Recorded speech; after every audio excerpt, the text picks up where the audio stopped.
Mud flap. Hey, good evening, and you're very welcome along to episode 53 of the Sopherone Saga, right here in the Emerald Collective. 53 is also the current age of actor and screenwriter Matt Damon. So the next time one of our characters rolls a nat 1 on an acrobatics check, I'll be giving a free inspiration to the first player to say, "Jesus Christ, that's Jason Bourne." So and not Matt Damon. Nope, it has to be Jesus Christ. That's Jason Bourne. So, yeah, there we go. So don't forget that one. And I don't know if chat's about 15 seconds beyond, so we can't include them, but we normally do. Anyway, my name is Dave Gibson, and I'm the creator and dungeon master for all things Sopherone. Let's kick off with some Emerald Collective news, shall we? So we'll be hitting the podcast scene very shortly with our first outing, No Silver Linings, a Call of Cthulhu story set in 1920s Ireland. By Mark Corrigan of Shunnock Games, and we can confirm through first-hand experience, Ryan and myself, this one is super creepy. Believe it or not, we've already started recording season 2, The Era of the Body Snatchers, a grim and claustrophobic story set in Waterford in 1833. And some stories build the tension for a while, and others just fuck you right in the deep end, and that's exactly what happened in season 2. It was like he just gave up being nice and went, "That's it, you've got it." Yeah, you're now. all fucked. And after that, we'll be releasing a long-form D&D 5e podcast created and run by myself, called The Starless Twilight. So we'll also be starting our very own Patreon as well, which will feature contributions from our talented DMs and writers, as well as discounts on selected items over on the DMs Guild. I'm being asked to be quiet by my dog here. We'll be offering monthly drops of curious creations and other TTRPG related delights. So do stay tuned to our social media accounts to find out more about that closer to the time. So when he's not streaming with the Emerald Collective, you'll find our very own Ryan over on twitch.tv/DRange Rhino for all kinds of mischief as he plays various games and first-person shooters and platformers. Everyone is welcome. And if you haven't already, please give this wonderful human a follow. If you can afford it, a sub over on Twitch. You're also streaming Baldur's Gate 3 on your channel with some of the Emerald Collective community. Tell us a bit about that, but also, did you hit your sub goal? No, my sub goal, my follower goal. I'm at 199. And that's actually the last 2 I got there. One's in the chat right now, Shameless Seamus. He was actually one of the guys that was at my table for AdventureCon. And his, was it his cousin or his uncle? I'm sorry, I can't remember which, but a family member was the other one. So yeah, I'm 1 away from my 200 goal. As for Baldur's Gate, I'm playing it with John, who is also in chat, I believe. Themba Show. Hey, how are you? There he is. I knew he was there. Thanks for the sub as well, for the follow. Sorry. Yeah, no, the sub, Seamus. We appreciate you. Obviously with that sub as well, don't forget you can also give an inspiration to a player or the DM. So you can, if you'd like to. And Freya's subbed as well. Yeah. Thank you. Wow. Yeah, we're getting them all in. So Freya, you can, we have a hype train, motherfucker. Choo choo, bitches. So thank you, Kira, for that. And thank you, Seamus. But yeah, how's Baldur's Gate 3 going? I need to know. Where are you now? What was it? We just took out the gnolls and stuff, and we're kind of heading towards, we just got into the goblin camp. And we went after, what's his name? Dragzor? No. Draw-Ragslan. That's the one. Thank you very much. That was chaotic, but somehow it's even more fun with 3 people because it's like, well, what are you going to do? Oh, I'm going to do this. You're like, oh shit, okay. Yeah. So it's good fun though. I checked out one. I think you were fighting the harpies, and it was pure chaos. Oh yes, that's right. Yeah. Liz is just fucking crazy. It's great crack. She's just like a murder hobo. She is. She's like, oh, I want this pretty thing. I'm taking it. But you're going to get everyone on your back. I don't care. I don't care. Yeah, we'll deal with that afterwards. Yeah. I weaponized the child against the harpies when I played it most recently. I used Hammer Brawler and picked up the child and threw it. What is it with you and abusing children? Missile. I didn't mean to do it. I meant to click something beside it, but I already picked up the kid and I was like, yeah, fuck it. I think at this stage I should have scales to cast Mage Armor by throwing the wizard, as I saw. Yes. Whoa. Inspo for Rixium and me. Thank you very much. We appreciate it. Kindly. Seamus, like next time you're at my table you're fucked because of that. Okay, cool. So let's right, yeah. So cool. Look, let's have a quick look ahead at what's coming up on the next 7 days. 7 days on the Emerald Collective. Sunday, Okra may be gone. Sunless Citadel with DM Steven. He's right over there. Up there. Where is he? He's to my. Where is he? That way, I think. Is he that way? To your left? No, he's that way. He's that way over. Yeah. Anyway, Okra may be gone, but his companions continue fighting their way through the grove beneath the citadel. So far, they faced gardeners. That was fully my fault, and I accept full responsibilities. And fireworms. It was just a guy gardening, and I sneak attacked him. Well, look, he's with the worms that he loved now.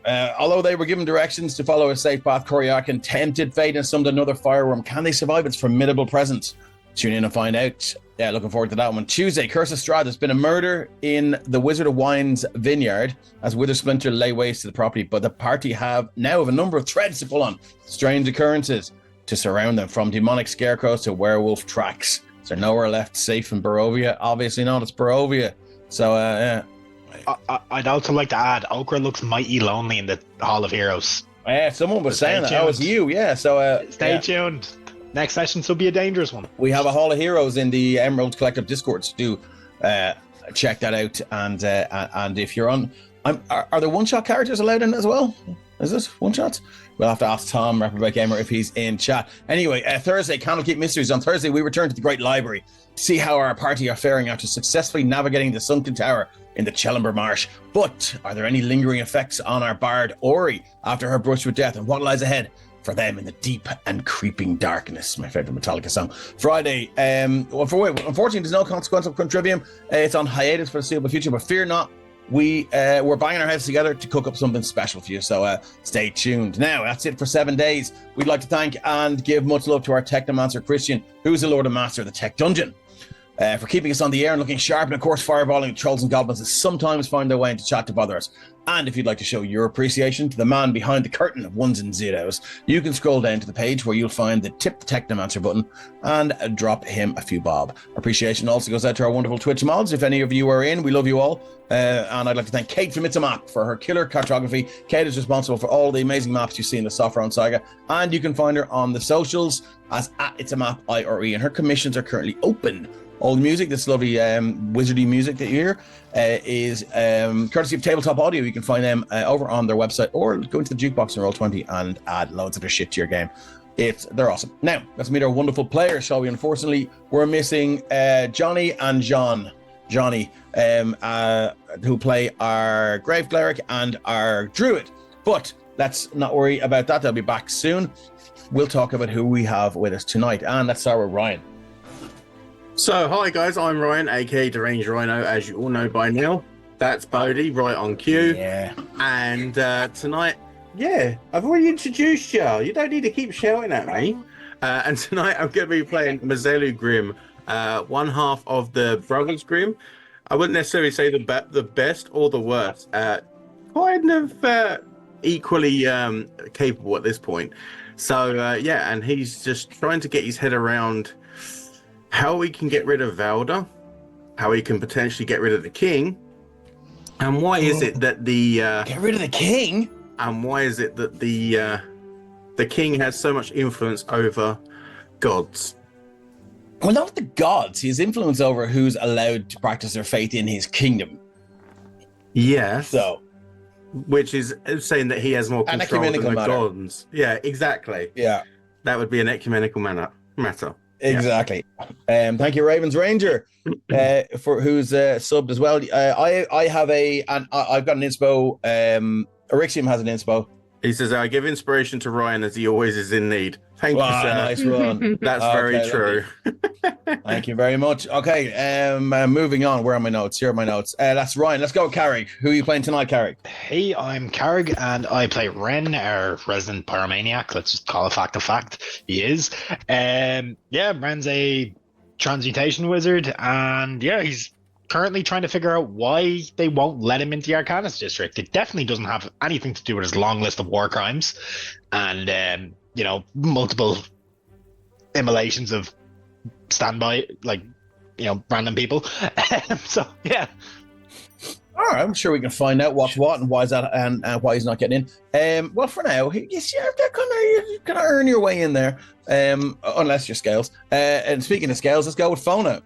I am Fona, and I play Scales, the dragonborn barbarian who comes from a farming background but is trying out this adventuring lark and is basically as dumb as a post and has great crack doing it. And yeah, just basically maximum chaos.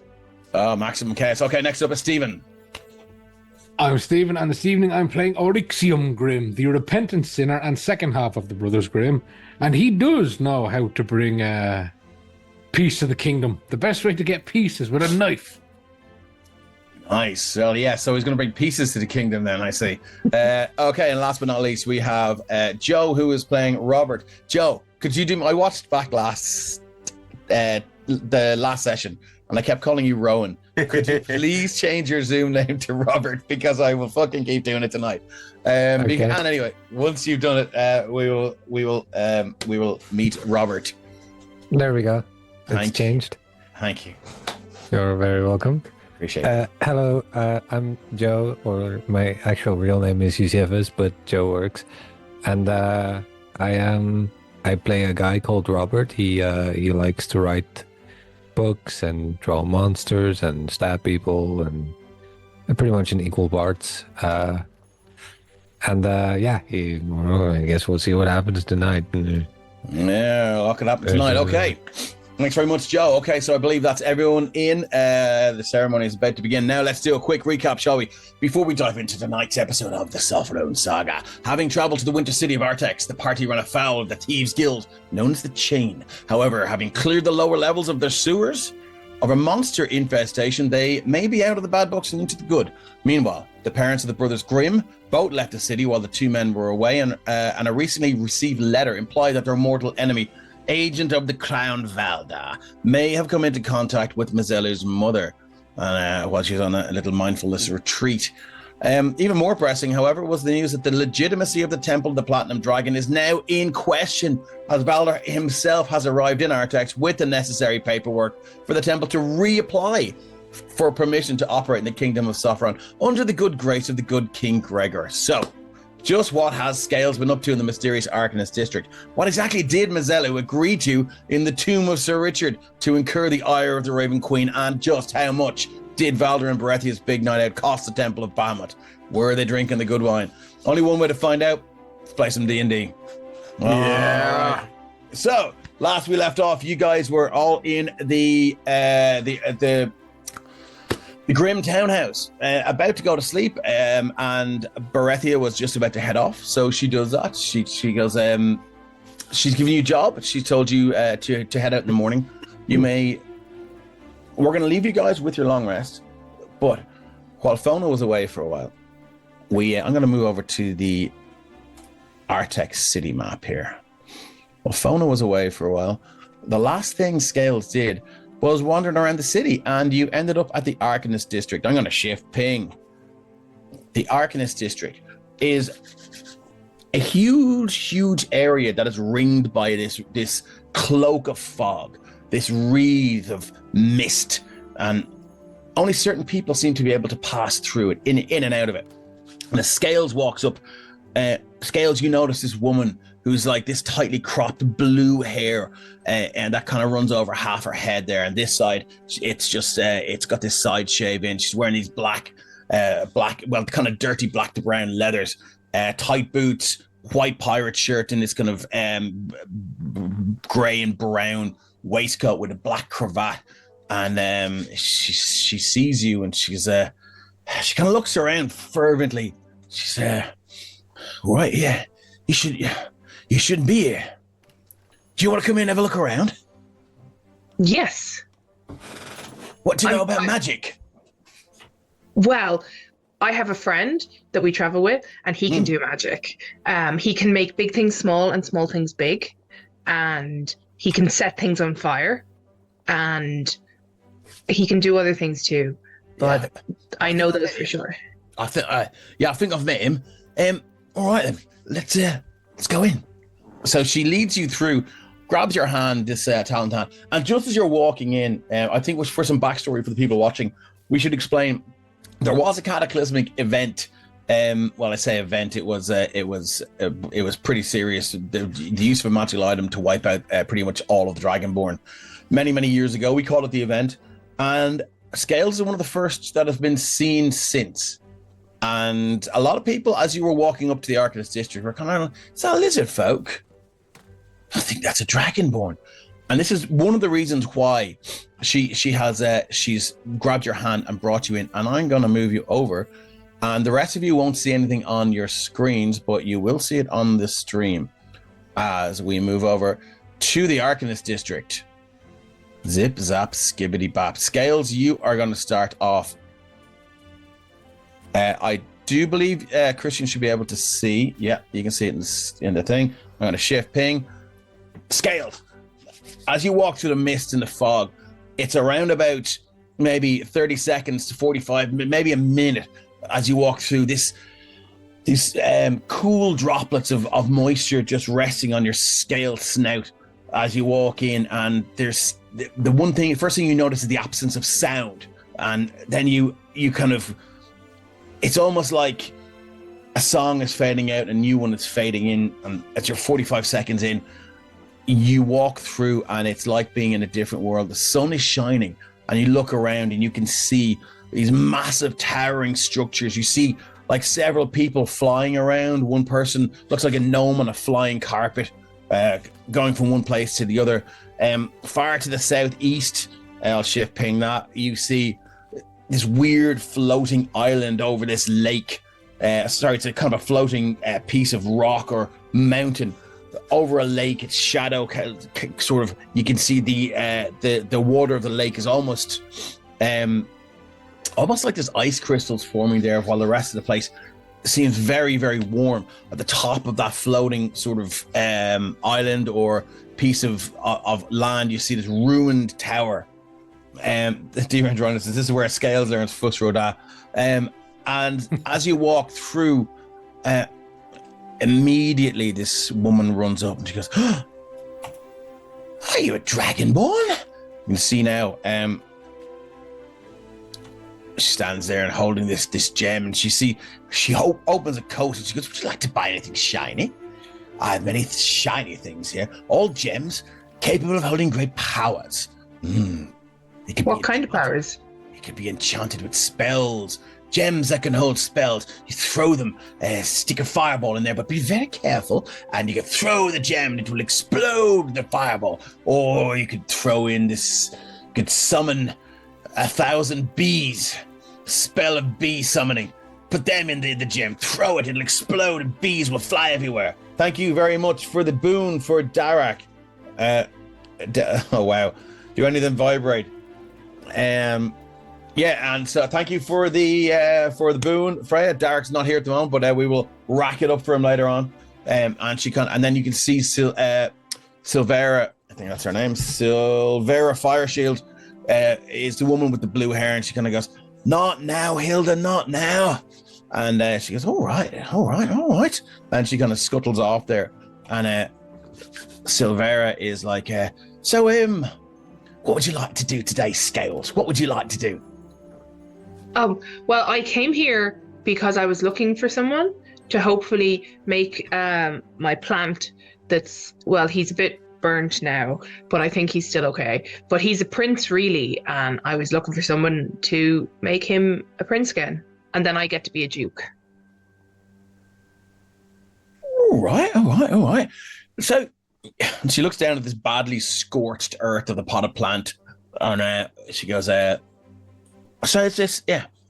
All right. And what's the name of the person you're looking for?" It's a Baron Darcis. No. Baron Tanarsis? Tarsis Baron Darcis. You can see her face has dropped. The color has left her face, and she goes, "Did you say Baron Tarsis?"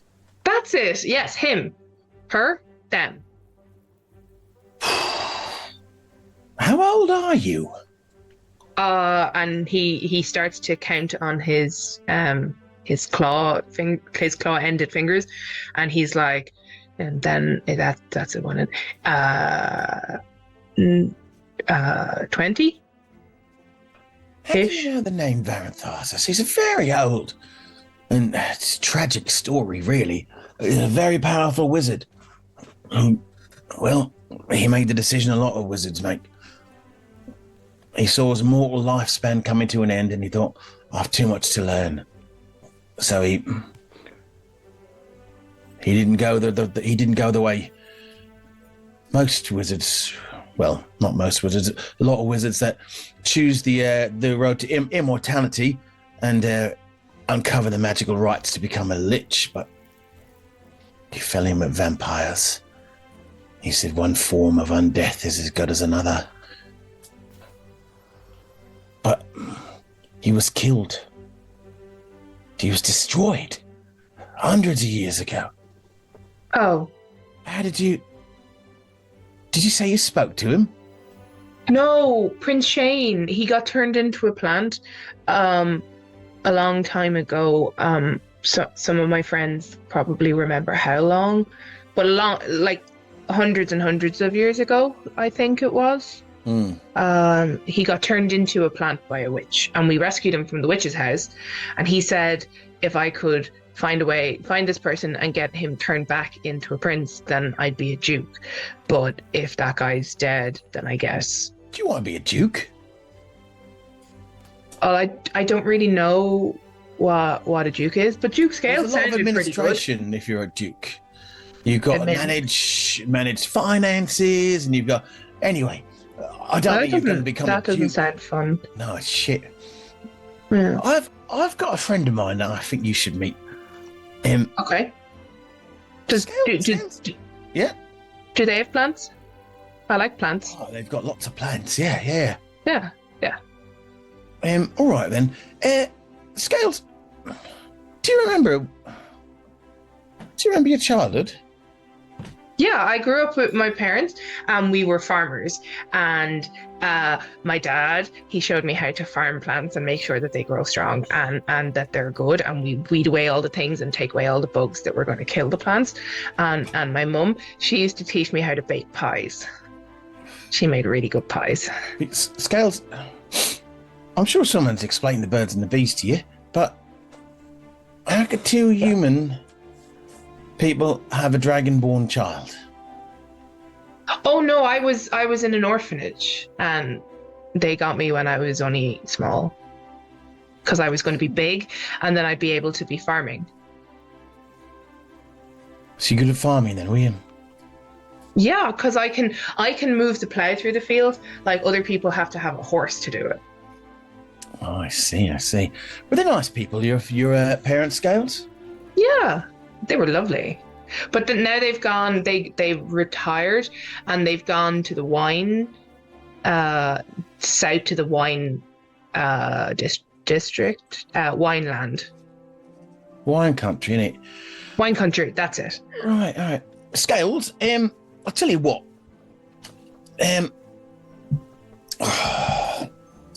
You hungry? Yes. You're hungry, all right. Well, let's pop off and let's get a little bit of food. And she leads you, as you can see now, through this magnificent district. These huge towers rising high into the air. You can see now, whereas previously in Artax there would have been this sort of grey haze and this steady drizzle of snow and sleet. It's like it's a different city and it's summer. Hard to know even if Scales could comprehend this or not, or whether this is in its own demi-plane or it's some sort of control weather thing or not. But whatever it is, Scales is here. And as you are led over to this squat green structure, you can see a few people outside who seem to be taking their ease. I'm going to shift. What shift ping, isn't it? Well, it's shift C.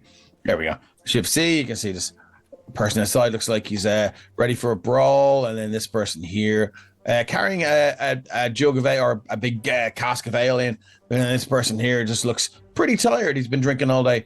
But as you walk up to the to this inn or this tavern, which you can see now, this heavy wooden board hanging from, and you can see the words etched in, power word spill. as this tavern. The door is open, and there you can hear that there's some slight noise from inside. Yeah.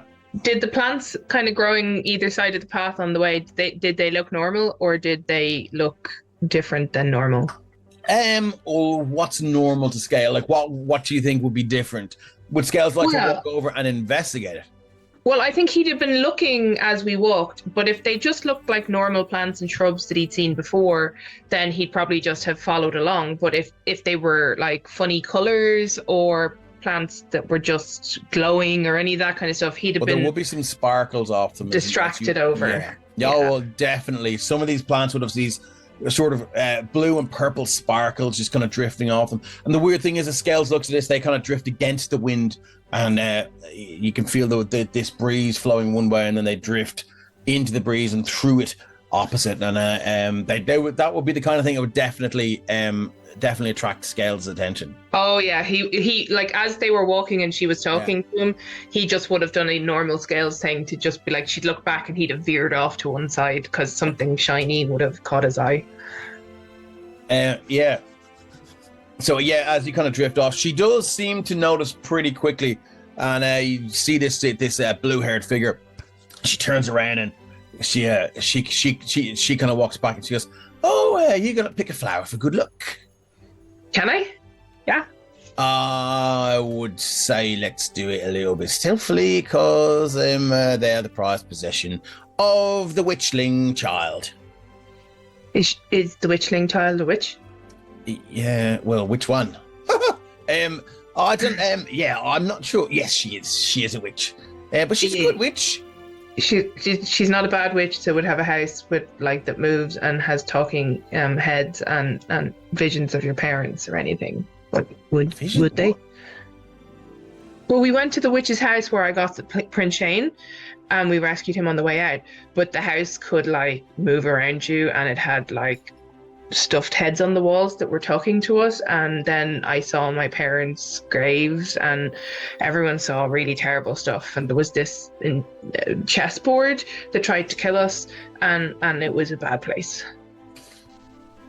Well, I'd be pretty sure that she's not going to put you on a chessboard and kill you. But yeah, I mean, just try and be a little bit suspect about, a little bit sus, a little bit wary, and just pluck it there. Okay. So, are there different color flowers? I would say yes. There are a multitude of flowers. Pick any color you like. Scales is going to pick either a blue or a purple flower. Okay, so let's roll a D100 and tell me. D100. A 100. 89. Okay. Flower red thorns. 89. Well, I'm not colorblind. 89. Okay, so as you pluck this, so this doesn't go too well. So as you pluck this, you can see this. It's almost difficult to pull off the stem, and when you pull it off the stem, it comes away with a. I've realized I've just said pull off and jerk in the same sentence, but as you pull it off, it snaps away, and the pollen goes up your nose, and you begin to feel like you need to sneeze, and you do sneeze, but when you sneeze, you cast a web spell, and the whole place is webbed in a 15-foot radius. So as you do this, it's like a. Oh, sorry. Welcome to the chat, Drew Kane. Roses are red, violets are blue. This is a Dave game. He may kill you. Indeed. Or make you wish you were dead. Yes, so as that happens, you can see there's a minor sort of conflab, and people are looking around and they're like, oh my God, what the hell is this? And then someone comes over and dispels it as you're kind of stuck in there. And you have fun trying to pull the remains of the webs out of your snout. And if there are any snot webs, indeed. If there are any sort of webs left in there, and if you have any hair inside your snout, it is going to be like one of those TikTok videos where they put the glue in there and just yank it out. All those little bristly hairs are coming with it. The Scales basically doesn't have hair, so he's okay. Cool. So as after that happens, you are led into the power word spill. There's a small group of people sitting around the table, all drinking like water and wine and stuff like that. And there is a hush in the conversation as Scales walks in. You can see this is a low tavern with a roaring fire that seems to be in the center of this kind of fire pit. And around the fire pit is this sort of wooden table with stools and whatnot. And the fire just, it seems to burn up to a point.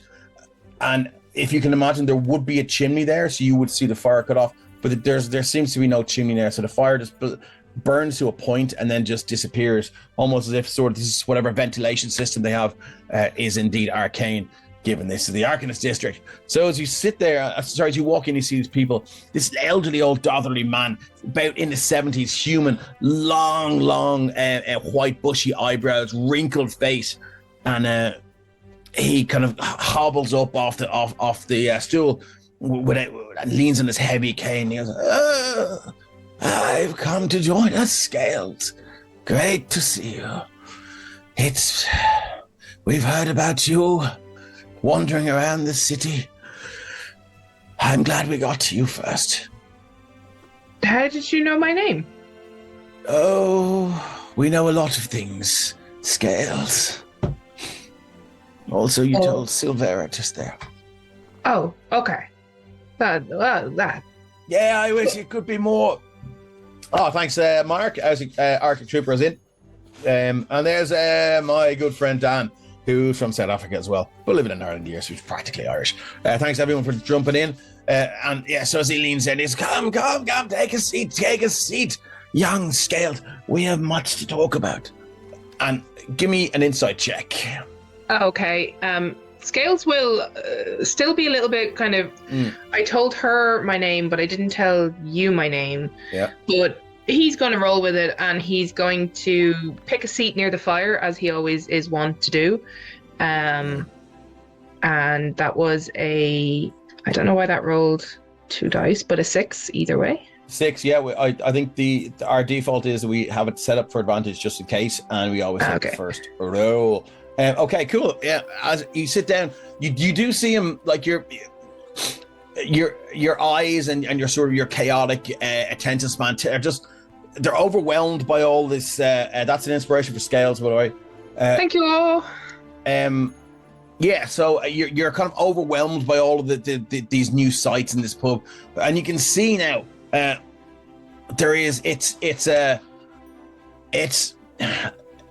it looks like someone's house has been converted into a bar. So it's one of those, again, like the Kinky Quill. It's a kind of a higgledy-piggledy, up and down steps, round corners, lots of alcoves. But there are 3 people sitting around this, and a 4th now with Silvera. And you can see now there's a half-elf woman, looks to be maybe middle-aged. She's wearing this sort of black leather armor. Has a very, very sort of long and thin blade over her back. You can see there are these black and red veins, or not, like almost like tattoos, but they seem to glow all the way up and down her arms. There is a small gnome there who looks like he could be a marshmallow. Like he's very, very sort of squat and pudgy, and his face is very, very red and glows. And he's wearing this kind of like pointy purple wizard hat with these yellow stars. It's almost like someone sent their child to school in this very cheap wizard costume. And the last person is a half orc, and it looks like a very, very sort of ripped and strong looking half orc man. And you can see there's a large hammer, a maul resting beside this circular sort of bar that surrounds this table. And Scales, I like your hammer. Yes, I like it too, Scales. How are you today? This is a big day for you. You know my name. He gets a nudge. Well, I just heard him say it. And he gets a nudge from the gnome sitting beside him. And he goes, and so The old man introduced himself as Scales. Names. He said, I never told her. My name is Odrone. Odrone is my name. And I think it's okay safe to tell you this. We're members of the Page, Scales. Would you like to be a member of the Page? What's the Page? It's a club, Scales. Yeah. Oh, a club. A very special club. A club, and what's the club for? Oh, and then he pulls out his Morning Star, and he says it's not a club, but it's kind of like a club because you can hit things with it. Is that what you mean? Certainly can. Yes. What about Scales? We hit things, but well, they don't know it was us that hit them. Let's just put it that way. So anyway.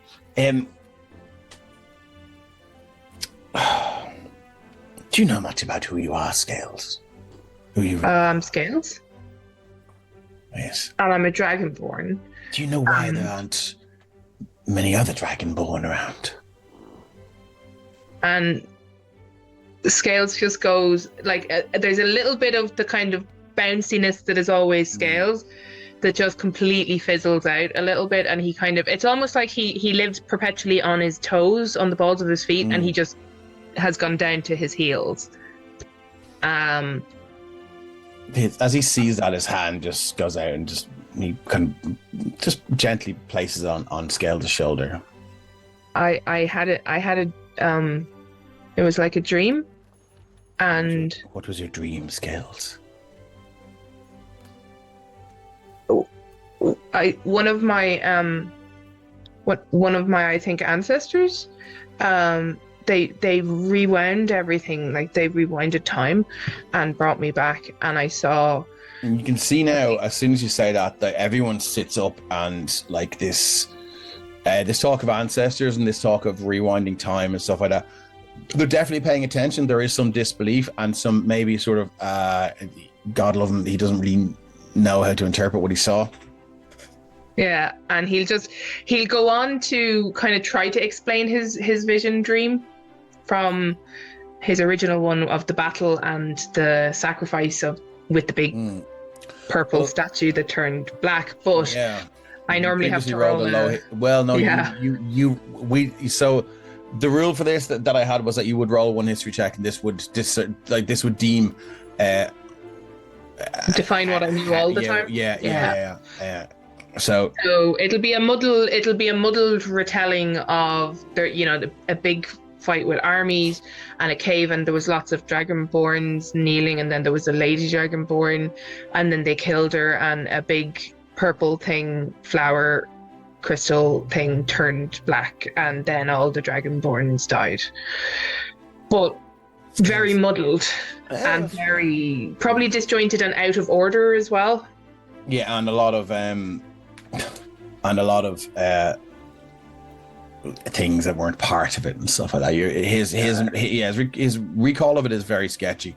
And then he'll immediately launch into, and then we were going through this place, and there were these mirrors, and they did things, but I saw I think my parents, my Dragonborn parents, but they had a baby, and it was stone, and they gave it to a creature, and then they were looking at me and I was looking at them, but then we had to keep going. So I don't really know why the baby was stone.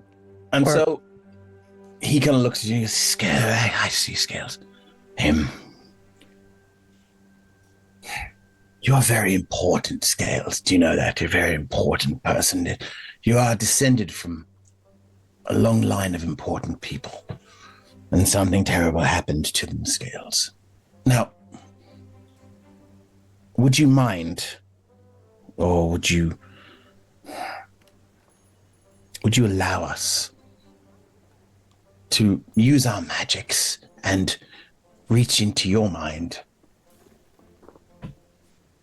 and try to unravel the mess of the memories so we can see what you saw? It's very important, Scales, and it might help us fight well, as soon as you are now a member of the Page, I should tell you that our common enemy. It's the king. The king. And we shouldn't ever say that our enemy is the king, Scales, should we? No. No. Because the king is doing some bad things, Scales. And he has bullies. He has a lot of bullies, doesn't he, Scales? Yeah. Yes. Do you know who my real parents were? Well, I could go in there and find out for you, Scales. But you said they were important, so do you not already know? Well, given what you've from the scraps I've gleaned, I have an inkling, Scales, but I'd have to go in there and unravel it. Oh, and do you know how my egg got to the orphanage? I always assumed I was an egg. Maybe I wasn't an egg. Maybe I think you were an egg at one point, Scales, but we'll have to. If I have your consent, I can certainly give you many more answers than you have now. Okay. I would like to know. Very well. I think that's where I shift over to the other guys. And you guys are sitting in the house in Artex.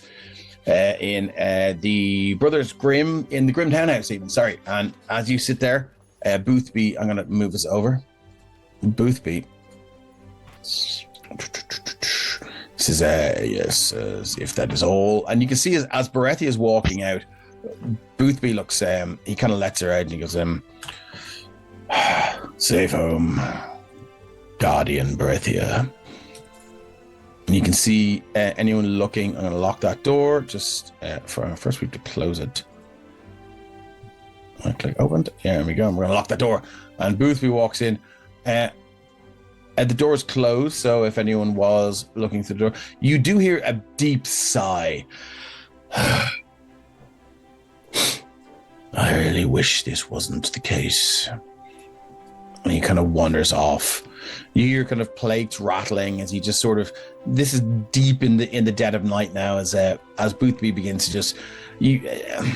Mizelu and Urichim, you would imagine he's just trying to keep himself busy to stop thinking about his history with Guardian Baratheon and everything else that's gone on. But he does seem to be super down. In the middle of this chamber, we have Robert, we have Ren, we have Darek, Urichim, Mizelu, and Lamud. What are you guys doing as Baratheon leaves? Isn't it like really late by now? You're really low there, Robert, I think. Isn't it really late by now? It is, yeah. I'll just go to sleep, especially since I have a hangover from drinking 2 hours ago.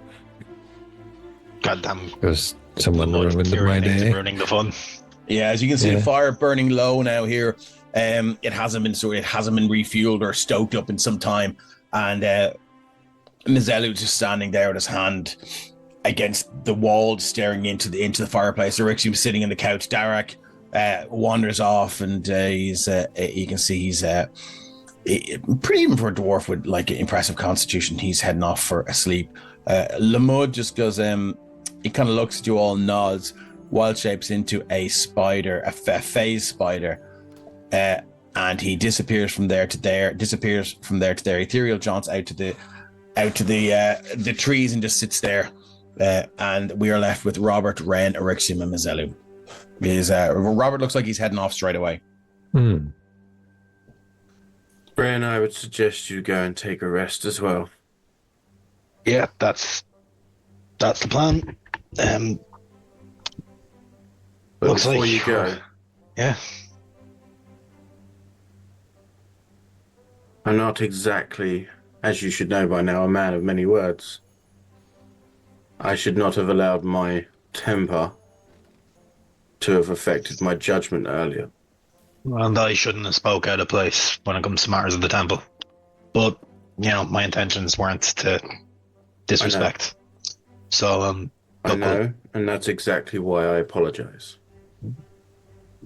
Sorry I And Ren will like do I keep putting out the verbal gesture for Thunderwave. I'm like, sorry about that.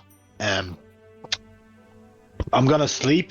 We have to somehow figure out how to get a shitload of adamantine back here in the next few days. So, yeah, and I'm sure you guys have a lot to talk about. So we'll speak about that particular job in the morning. Hi, guys. Good night. As Ren walks out, Robert, are you gone? Yes. Okay, so we move Robert and Ren out of there. The door closes. Mazzella, you gave back that ring of proof against detection and location, didn't you? I posted it back through the letterbox when I left. Yeah, that's right. Yeah, ding ding ding ding. So as you stand there now, you would be aware that twice now there have been these cataract ridden sort of necrotic and rotting yellow eyes that have been sort of looking there that Ren has described. Definitely sort of a feature of the scry spell for those that can see it. And as it sort of absorbs sound and speech, Ren described it, these bloodshot pulses would just pump from the center of the eye into this sort of optic nerve type thing that would sort of lead all the way out the door, out the window, and almost like pulse the information back. But right now, you've no way to see whether that's there or not. So, based on that, would I be able to? Like, I didn't see it though. I just go by what Ren's description. Yeah, Ren would have described that to you. And he dispelled it straight away. Could have been from. It's definitely a scry spell. Whose scry spell is almost impossible. So I wouldn't be able to tell necessarily, like race based off of the way it was described as looking. No, you would imagine, given that your knowledge of the arcane and your knowledge of divine magic, that kind of stuff would sort of take. It's more like, how do you cast Firebolt? Firebolt, is it pink or blue? It takes on the personality of the caster. Gotcha. Ren did say that he's fairly certain it's probably Valder when he did it. So based on what? Based on a supposition, or based on just context and situation. That's what that's what Ren would have said anyway. So yeah, but it would be clear that he's just. He's guessing, but he's cool. Either way, it's bad news. Yeah. So as the fire burns low, the log cracks and spits, and you see some sparks as the log turns over. Then and some of the coals just fall into the bottom of the fire, and you can see now for a split second, just as the log rolls over, it begins to burn brightly again. But there's not much fuel left in it, and then the flames begin to die down. The light in the room now is lower as Rixium sits on the couch and looks at you, Mazzella. You're still standing there with your hand on the wall. Your old friends, would they be ones to remove faces and use them on different people? With them, nothing is impossible. We are aware that they have a renewed interest in procuring myself.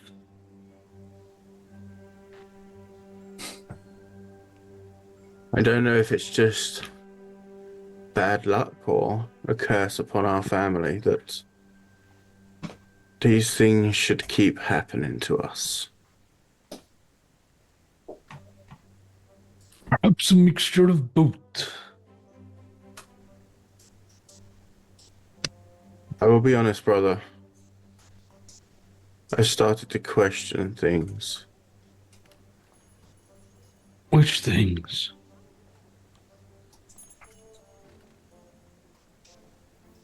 Whether we're truly the chosen of the All-Father. Whether he truly has our back.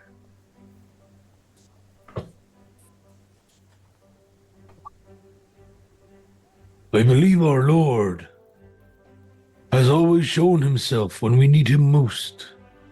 In the tomb, he himself granted us control of the Sentinel. When we beckon him, he does answer. Perhaps he is filling us with a fire to deal with something no one else will.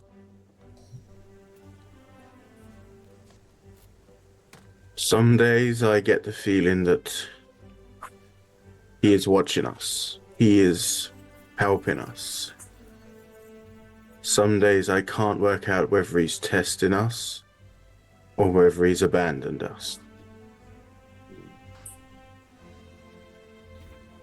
Oryxium will kind of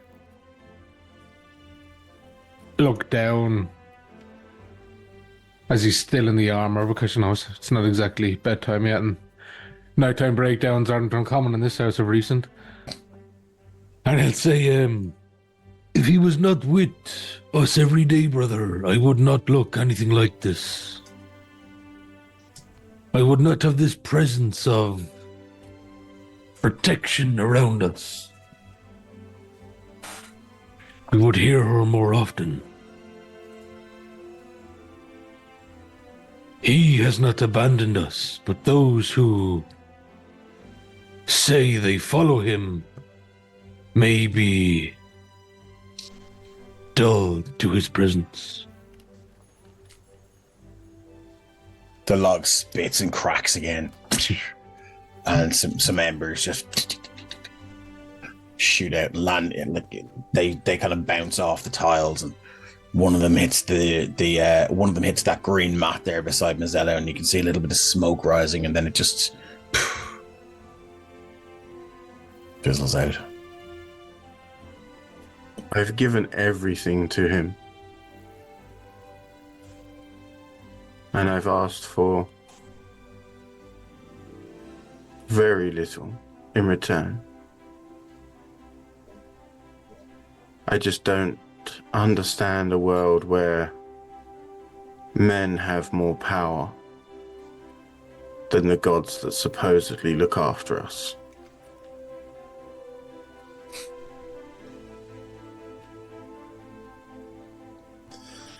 Fuck,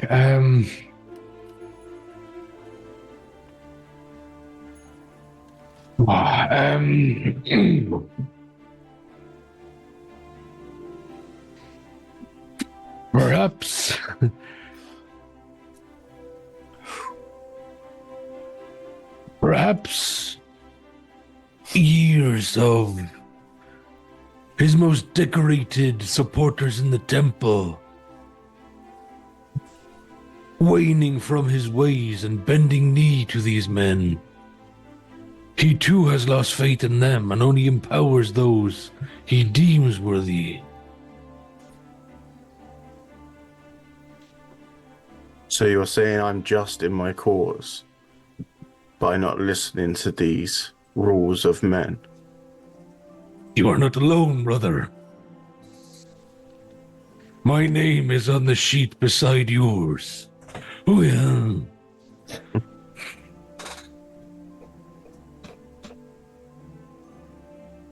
They can demand the temple reapplies for legitimacy. That does not take away his power. It only segregates us to supposed lesser folk.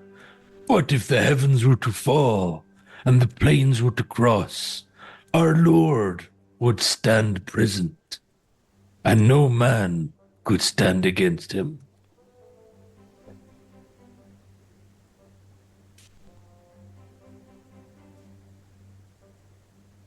Then I shall stand firm, as I always have. We can play along with their demands, make them think that we are the followers they want us to be, until we know what it is our Lord needs us to do.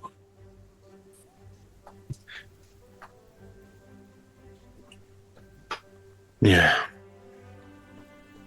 I only wish to know Father's true stance.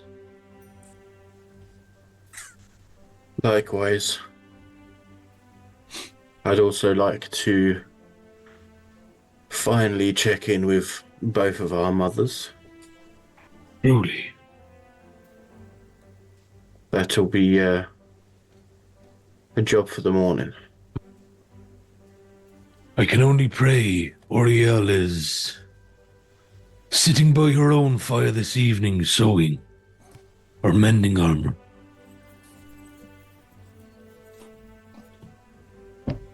Just so you know. Come in. The door. The door opens, and Boothby walks in. This strange shift ping, isn't it? No, shift C. A strange 7-foot tall man. Almost looks like maybe a 7.5 foot Captain Picard, but like he had his face hanging off him. So make it flow. As he kind of pokes his head in, you've seen this guy in a fight. You know he has the skills to pay the bills. You know that he was probably in an adventuring party with Guardian Berethia, and you know that there were a few others. They've had a falling out, or there is some history between them. And he kind of pokes the head in, and he goes, if that will be all, sirs, I will retire. Do you have any indication of what time you'll be up for your new job tomorrow? I shall have breakfast prepared and supplies packed for you, sirs. I've also taken the liberty of raiding. Maybe raiding is a poor choice of words, borrowing from your father's old adventuring stash. I think you'd want you to have these. I've been on the road myself, and I've been up in those mountains. Those barbarians are fierce opponents, especially given your experience. And while from others that might come as an insult, from Boothby it is merely a statement of fact, and you know without rolling insight checks that there is no insult meant here. And he walks up weaves his way through here, walks up to Mazzello, and he just takes your hand and just presses this small tiny vial with a purple liquid into it. And he closes your hand over it like, someone giving a communion child a gift might. And he walks over, and he stops and he goes, I'm not so sure your father would want you to have this, but... he leans in and whispers, fuck him. And he places another one inside your hand, and like you would hear this, Mazzello, and you know it's not an insult to who he is, but it's more an affirmation and a recognition of the quality and the way Erexium has lived his life, and the fact that he's come back from this adversity, and he places that in your hand. You both have a potion of supreme healing each. Nice. The funny thing about Boothby saying that to him as well is that the initial thought that went through Mazzello's head was, yeah, father would never admit it, but he would also want him to have it. Yeah. What was it? Supreme. So it's the healiest of healing potions. The 1,000 Ren, GP everything can be a toast. You said Second Trooper. Sorry, what was that? The 1,000 gold piece of healing potion. Yeah, it is. Yeah, it's pretty expensive. He goes, if when he comes back, I'll take the blame for losing them. Taken in the break-in, I believe, Boothby. Taken in the break-in. It's a deep chuckle. Before you go, Indeed. Boothby, Yes, sir. I need you to make some arrangements. Whatever you need, sir. He walks back and he takes out a little notebook and a pen from the kind of a little, almost looks like a hidden pocket. You won't need to write this down. Oh, very, very good, sir. And he puts it back. Make arrangements that should you get word from me or Erixium, you get yourself and you get Berethia out of this city. Under what premise, sir?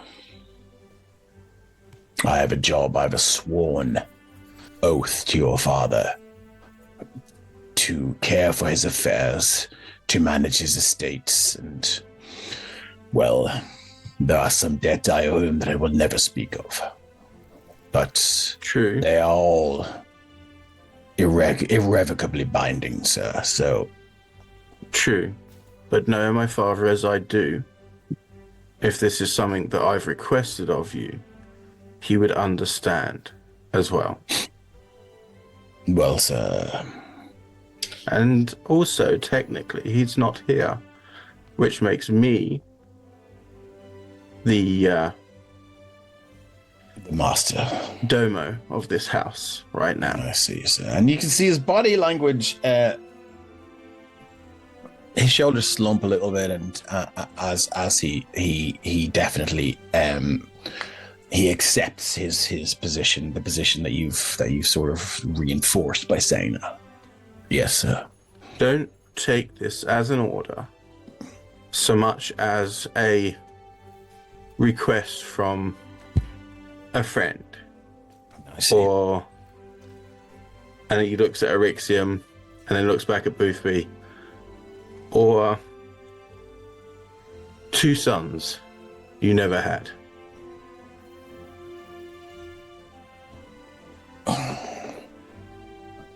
He looks over, he kind of, that hits him hard, and he looks around and he kind of just he's looking anywhere but at you. And you can see now is it not that they begin to water, but his eyes just slightly glass over. And he says, whatever you need, sir. What do you need? Like I said, if I or Erixium are to get word to you, now it must be direct from us. That you and Berethia should leave. Via sending spell, or? Exactly. How am I to know to you, sir? I believe the notifications of that spell means that it has to be direct from a person you know. No, it has to be. I think it's a person that you know. Well, yes. So therefore, if I am the one, I guess, speaking within your mind, you should know it's me. Very well, sir. Okay. I tell you what, before we leave in the morning, if that is what we are to do, you give me, via written down, a keyword. Indeed, sir.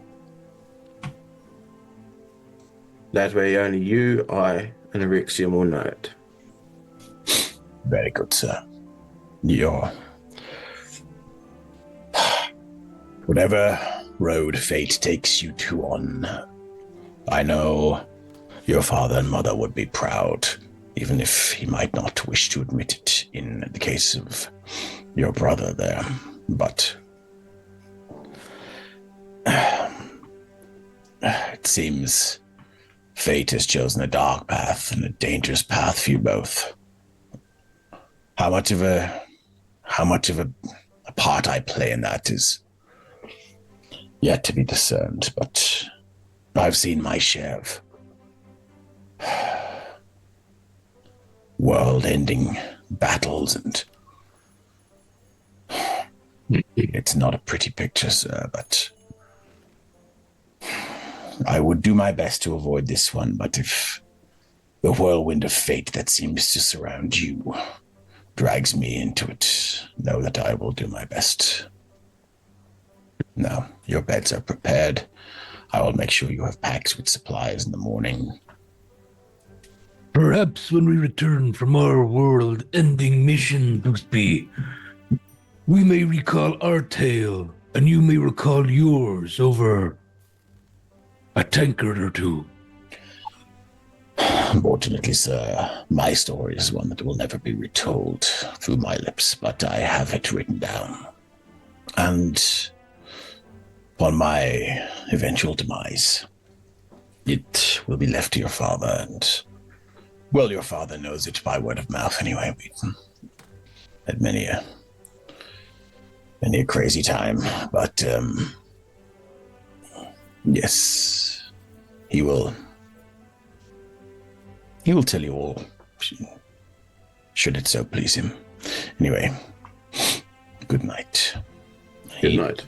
As Boothby gets to the door, Boothby, one last thing, if you please. Yes, sir.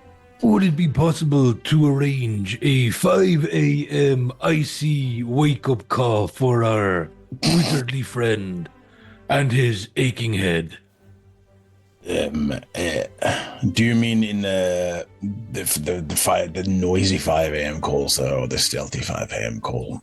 Stealthy, preferably, please, Boothby. But make a persuasion check with advantage, given that you are family. I am going to fireball this house. You already have. have. The first time you've No, I haven't. Oh, double five actually for haven't. 9. Oh, the dice are. Well, I mean, look, you have a boon if you want to. The DC is 12 for this. If you want to drop your boon, you can certainly do it. yeah, come on. Where's You need a 3. roller? He's Come on, going to take dice. the ice challenge and he doesn't even Oh, know. look at that. There's that. Great. The good Lord is with us.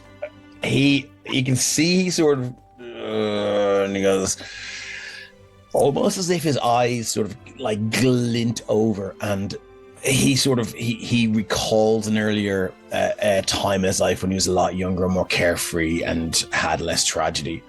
And you can see him shaking his head, and he goes, "Of course, anything you wish."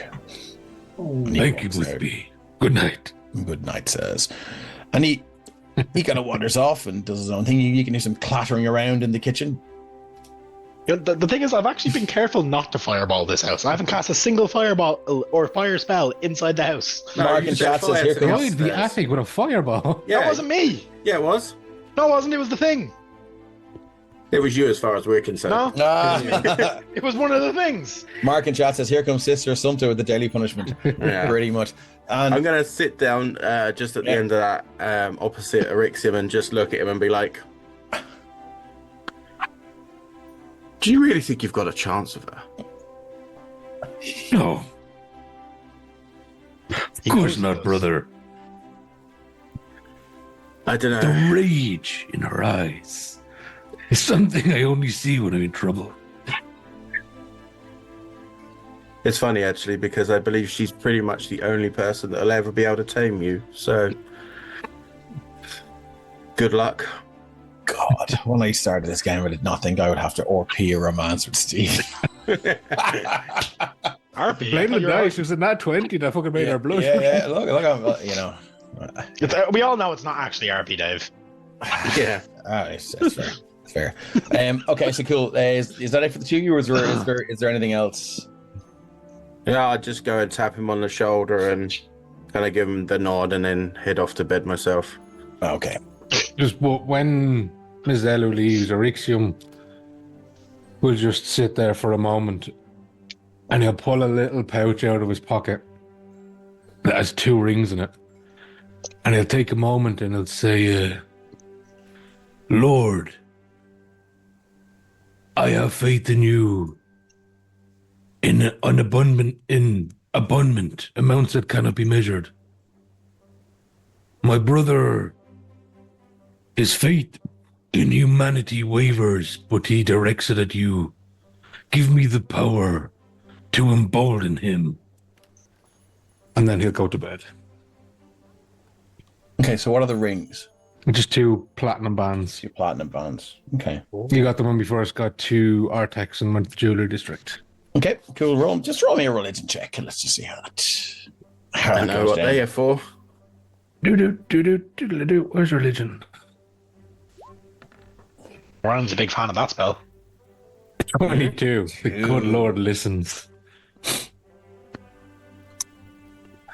You hear a creak on a floorboard outside the door, and as you look, you hear you're like, you look over your shoulder, and just you're almost sure someone's about to walk in the door. Then there's a whoosh, pop of the log again as it rolls over. You see now the sparks that flow out from the piece of wood, the burning wood, are platinum, and they just settle on the floor with a tinkle. Thank you, Lord. And the log burns out. Arctic Trooper says, one of the perks of the job, Dave. So if that's it for you guys, I think this is where we're going to take our break, and then we're going to return to Scales in the Arcanist District as this person casts Detect Thoughts. Is it okay if I just say something before I go to bed? Of course. And I'm sorry, there's a lot of moving around. But once we finish Scales, we will be out on a proper D&D adventure. I would just say, as Robert goes to bed, he does not do any writing or reading or drawing. He lies back down on his bed with his kind of like arms over his eyes, and just like kind of feels overwhelmed by how out of control his life currently is. Yeah. And now he can't even choose to do anything. He can't even, for example, he doesn't even have control over getting drunk, apparently. He just feels pretty powerless right now. Well, it's at that point you hear a tick, stone at the window.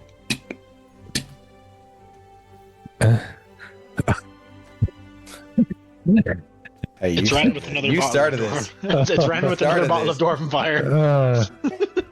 I think you're on the second floor or something like that. Yeah, I'll go look. You can see as you now you're gonna have to look through the window, because as you were told at the end of the last game session, there are glyphs of warding on the inside and outside of the window, so you'll have to look through. And the stone hits. It doesn't set the glyph of warding off. But you can see down below is the middle-aged bartender from the Kinky Quill, who has clearly followed you home and is hoping that she might get lucky and appear in one of your books. Think she's waving. She's like, "Cooey!" I was going to make a joke that it was John Cusack with a boombox, but it fucking basically is. He's much the same fucking thing. And she's like, "Tink, tink," and she's like acting all sexy and like giving this kind of hand running down the face. How do you hand sign to someone? I have a headache. Leave me alone. It's just that. Yeah, it's middle finger. It's just this. No, I would never middle finger a fan. How dare you? And then that. I mean, not in that way, at least. Whatever way you do it, whatever way you do it, she gets a message, and she her head kind of slumps. The shocker. With your passive insight, you can tell that like she kind of expected to be rejected anyway, and she walks off. There's no harm, there's no foul. You could just think that she probably maybe thought about this like over the whole night, and then was like, "Fuck it, I'm doing it," and she went off and hoping to be maybe this moment will be featured in one of your books.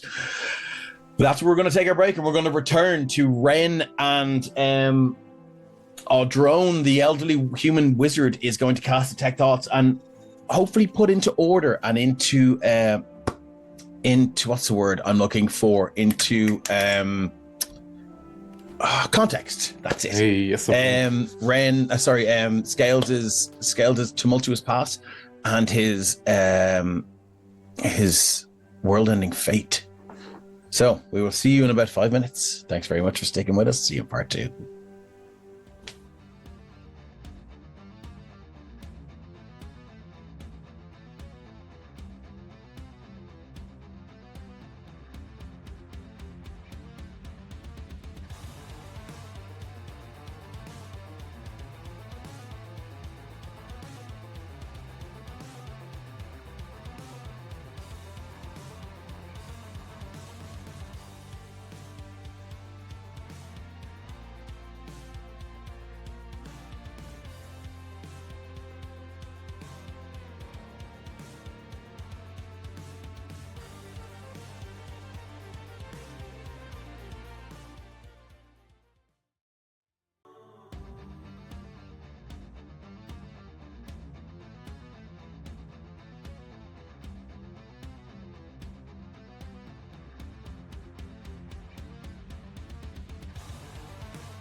Welcome back to part 2 of episode 53 of the Sopherone Saga. Good to have you back. Thanks for sticking with us as we return to the Arcanist district and the tavern Power Word Spill as Scales is sitting around. The old man Audrone, who is a member of the Page, seemed to be some sort of resistance group dedicated to fighting King Gregor, and whatever plan or way of life he stands for, they've yet to explain the details to you. And he kind of leans in, and you can smell spell components and spices and things off him, almost like you smell like Ren sometimes has funny smells off him with the things he carries. And same with the other spellcasters. He leans in, he puts his hand on your shoulder, and he goes, "Okay, Scales, I'm going to cast a spell now, and I need you to willingly allow me to do it. I'm going to see through your eyes. I'm going to relive some of the things you've relived, and then hopefully I'm going to put them in order for you and explain a few things. How does that sound?" Okay. Should I stand up or sit down, or should I lie down? Let's stay. Don't lie down. Let's stay sitting. I tell you what, if you just hold your hands in mine. And Scales' big mittens of hands, or big mauls of hands, will plonk down into his, and he'll very gently curve the claws of his claws without cutting into your man's hands. Okay. And as he begins to cast a spell, you can see now his eyes kind of like close, almost like he's trying to focus on something that's behind you or through you or something like that. And you hear everything around you just begin to just descend and fade away. And as you let yourself go, you feel the memory of that first vision when you were camping in a ruined building. Hold on 1 second to break the scene. Come here. My dog is going to start barking at me if I don't put her up in the bed. Give me 1 second. Come here. Give us the gig. I'm glad she came in at this point. Give us the gig. Yeah. Oh, okay. Here she is. Give us the gig. Here's gig. Hold on. Yeah. Lay hand on her head. Look, who's that? Look here. Look there. Look. Look at that beautiful little fuzzball. There you are. You're famous again. Now. Okay. I'm gonna start this again. Lie down. Good girl. Lie down. Hey, lie down. Lie down. So. Don't call her a bold doggo. Calm down. So. As the sound begins to just drift away from this inn, the crackling of the fire, the clinking of glasses and drinks, you find yourself sort of re-remembering that moment when you were camping beside that ruined building. The cool air blowing down the mountain, feeling refreshing and rejuvenating, and you remember rolling over on your back and staring at the night sky and the thousands of stars dotted throughout, taking in all of the beauty and the twinkling lights, and remaining blissfully unaware of the existential connotations of such a majestic sight. You remember hearing a faint sound off to your left, and floating beside you is what looked like one of your spectral ancestors that joined you the last time you raged in battle. While completely translucent, you remember making out detail in the moonlight, tattered full-length robes, cinched tight at the waist, and he bore wire-rimmed glasses and carried a sickle and a staff. Scraggly tufts of hair poked out from beneath some of his scales here and there, and you remember seeing the edges of some sort of tattoo creeping around his neck.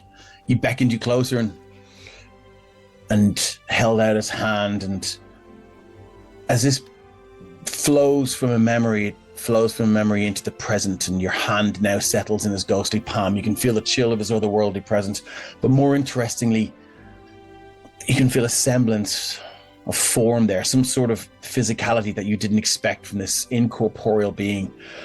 He looks at you appraisingly and nods, seemingly satisfied with who you are and what you've made of yourself thus far, and then releases his staff to float in the air in front of you both. Still holding your hand, he takes his sickle, and in one swift motion cuts a long shaving from his staff, which too remains suspended in the air. The long shaving of wood then begins to grow longer and seems to pulse with a blue and grey light. Your companion traces a gesture in the air. The shaving explodes in a bright white light, blinding you for a brief moment. As your vision returns, you look down at the river below, no longer rushing along its bed, but frozen in time. To your left, you spot a large bat, suspended in mid-flight. The trees below, beside the ruined house, are bent against a wind that no longer blows. Everything is now still. Your companion looks deep into your eyes, and you see a profound sadness in his as he beckons you with a tilt of the head. Almost to say, come with me. He clicks his fingers and the river begins to flow backwards. The bat's course reversing and taking it back into the night. The moon retreats back in the direction it had previously traveled, and you see the sun emerge from where it had set. As you look down, you can see yourself and your friends emerging from the house and walking backwards down the mountain trail. Satisfied now that you have some idea of what's taking place, your companion waves a hand in the air, and the process speeds up 100-fold, then 1,000-fold. Thousands of sunsets and moons rise in an instant. Days pass in seconds, years in minutes, until all at once everything stops and the world again is frozen. You blink and find yourself high above the kingdom of Sopherone, so high, in fact, you can almost trace its outline on a map.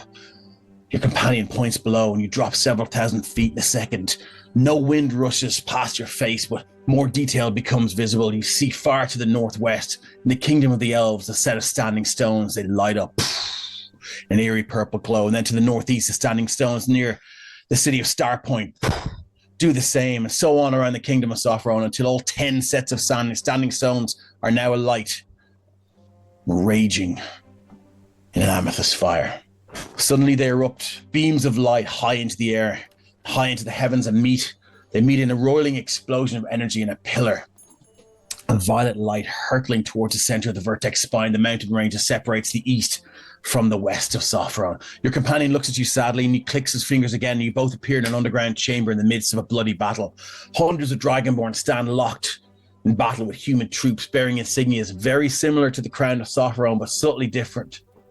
The Dragonborn fight to reclaim a piece of ground in this huge subterranean chamber on which rests a huge purple gemstone cut into the shape of a giant flower with 10 petals. This battle, however, is only going in one direction.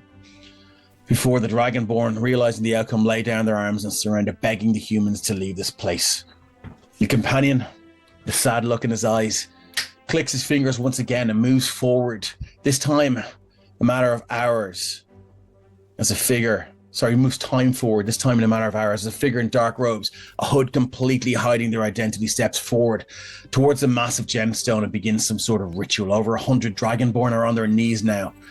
The northwest corner of the chamber, they watch in fear as the figure walks around this massive gem-like artifact, touching each petal with a separate wand-like device, turning their once purple glow into a deep blue or black.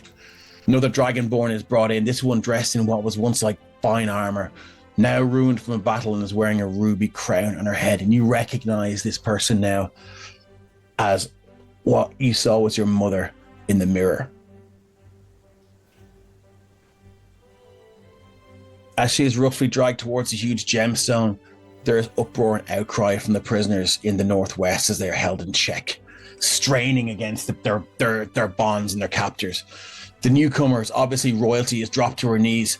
The robed figure approaches her. The 10 wand-like devices are now bound together by sizzling magic and have formed a point of crackling arcane energy. In a swift motion, you see the figure drives a stake-like device through the heart of the Dragonborn queen as she falls to the ground, her life bleeding out onto the cave floor. Suddenly, the petals of the huge gemstone flash in a black glow.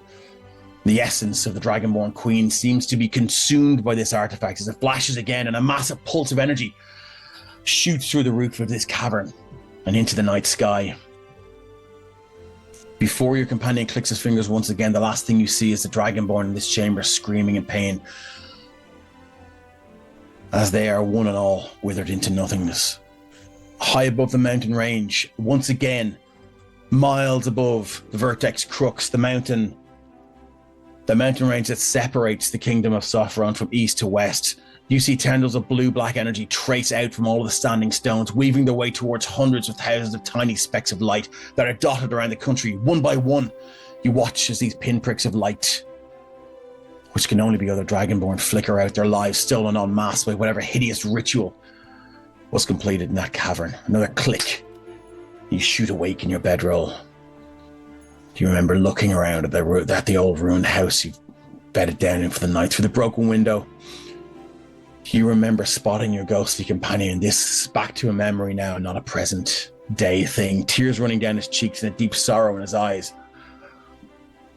As if aware of how confusing this ritual will be for you, and indeed how heavy a memory it will be. How heavy this will be for you to carry. And once you unravel the detail of what happened in Sopherone all those years ago, the effect it will have on you. For a second, you snap out of it and you're holding again the hands of the small, withered and grey and liver-spotted hands of this old man, and you can see tears running down his face. You feel the heat of this fire in the room now, which seems to have flared up. And you see, you look around you momentarily, looks of concern and expectation on the faces of the other members of the page. And he puts his hand to your cheek and he says, "I'm so sorry, Scaled. I truly am. I need to see more, though." And you dive back into this spell. And now you remember standing at the mirror down in the depths of this dark place. You remember peering into the mirror. The pain groans of your suffering friends, lacerated and cut by traps. You remember there's the long journey of just this it's this horrific fight through that long dungeon that you had. But you remember your hand touching this glass, the mirror, and the glass rippling as if a drop of rain fallen from the leaf of a tree to a perfectly still lake. And as the ripples grow wider along the surface of the mirror, you remember seeing in the center an image begin to take shape. 2 Dragonborn. They stood before you, their backs turned. The male clad in high-quality custom mithril plate armor, the glowing longsword sheathed at his side and a shield slung over his back. The female, wearing beautiful robes, cinched the waist with a delicate mithril belt and a longsword at her side, and she wears a ruby crown on her head and carries something in her arms. And even for you, Scales, it's easy to tell. The events in the mirror happened before the events that your ancestor showed you. As the ripples in the mirror settle, you can see now the background begins to take shape. Huge stone pillars climb high into the sky, some forming arches over the ruined walls of massive buildings. Behind the 2 Dragonborn, you see a huge creature conversing with what you believe to be your parents. Standing 12 foot tall, this creature's akin to a giant snake, yet it seems to stand upright. 6 arms extend from its glistening torso, and hundreds of tiny snakes writhe and curl where you would expect the creature's hair to be. And clad in a battle-worn chain shirt, the creature is armed with 6 sheathed blades, some by its side and some slung over its back. I know what this is. Oh, shit. As the 2 Dragonborn turn to face you, you can see the one with the ruby crown holds a newborn in her arms, cradling it gently. Something is wrong. As you peer closer, you can see the child they hold has been completely petrified, turned to solid stone. As the male Dragonborn runs a dagger across the palm of his hand, he shakes one of the 6 hands of the creature, standing tall behind the female, sealing some sort of deal or pact, it seems. As the connection between you and your parents solidifies, the woman stops in her tracks and looks at you through what must be some sort of version of the magical mirror in her place in time. She looks down at the stone child in her arms, looks at you again, and tears begin to fall from her eyes. You can see sobs racking her body, and as you look closer, you can see that it is relief that has overtaken this woman and not sadness. She looks at you, beaming pride in her eyes, and calls her husband over, and although you cannot hear her words, you can definitely make out the words, Scales. The man comes to her side and seems to catch the vision for the first time. He looks at you and nods in approval, solemn approval. As he pulls his shield around from his back, upon it you see the symbol of the platinum dragon. He taps the symbol once and puts his hand to his heart. Behind them, you see the massive monstrosity slither away, and for that moment is your attention. As it wanders, it often does, Scales, you see the image of your parents fade away, your mother's face still beaming with happiness, and that expression of sincere pride in your father's. Your eyes burning from the effort required to focus on this scene, you blink, and for that moment, they're gone. All you're left with is the memory and the expressions of pure love that you saw on their faces. And then you're back. The fire. And then wizened the wrinkly face of Audrin. He goes, and you can see now tears are running down, almost like leaving his eyes and just flowing into the cracks in his skin, almost like canals funneling the tears down his cheeks and onto his neck. And he seems to be just his body just sort of pulsing with deep sorrow and sadness. I'm so sorry, Scales. I'm so sorry.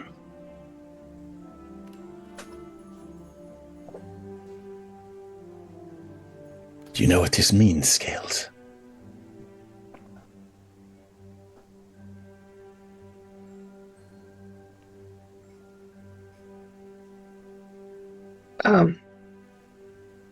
And Scales is just... Yeah.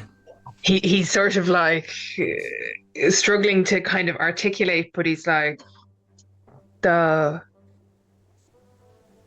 was my mum that died.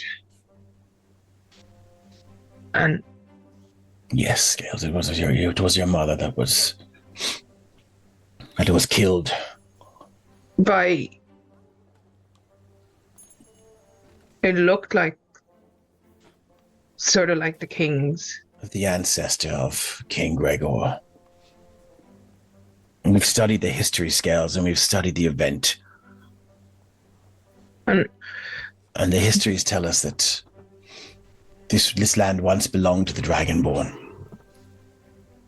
And there was a fierce battle. And when it looked like they wouldn't win the war, they turned to dark magic. The magic of Galasar. A lich who granted them the power to wipe out the Dragonborn once and for all. But why? It can't just be so they could own everything. Power, Scales. It is that simple and that callous and that cruel. It is that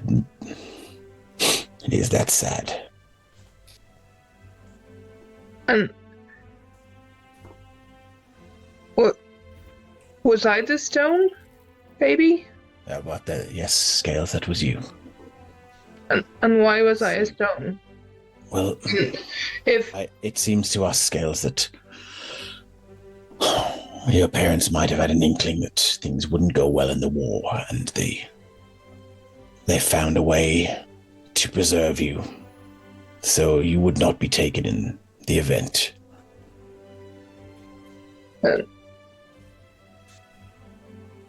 So that's why I'm the only one still here. I'm afraid so.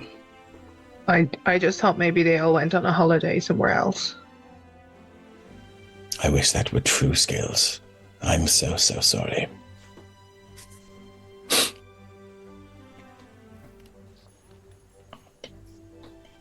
Rest assured, Scales, we plan to fight them. But that won't change it. That won't mean that there's Dragonborn again. It just means that the king won't. You just want to fight the king.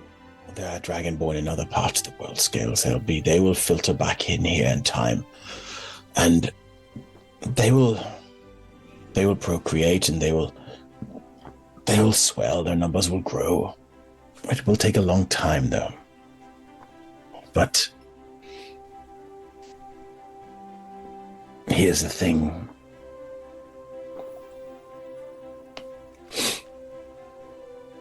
It's obvious. And Scales you can sort of see that like he's still completely what the hell did I just figure out? But he's starting to look kind of like, as the very initial shock wears off, while he's still completely confused by it and not quite grasping it, he's starting to look like a little bit angry. Mm-hmm. And like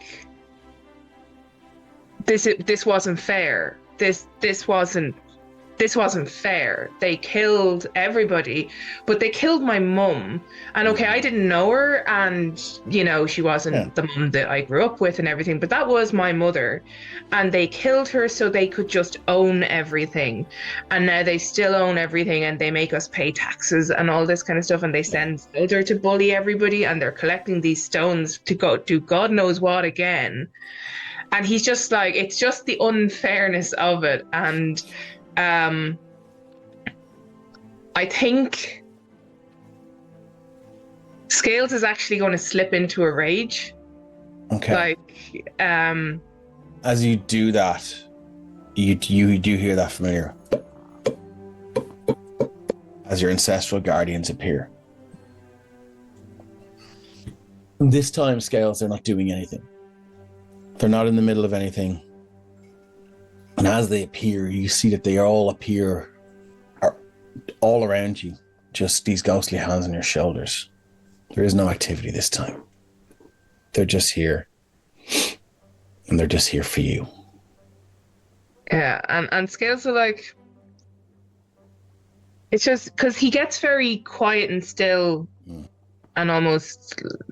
you know, more concentrated than he normally does when he rages rather than getting angry.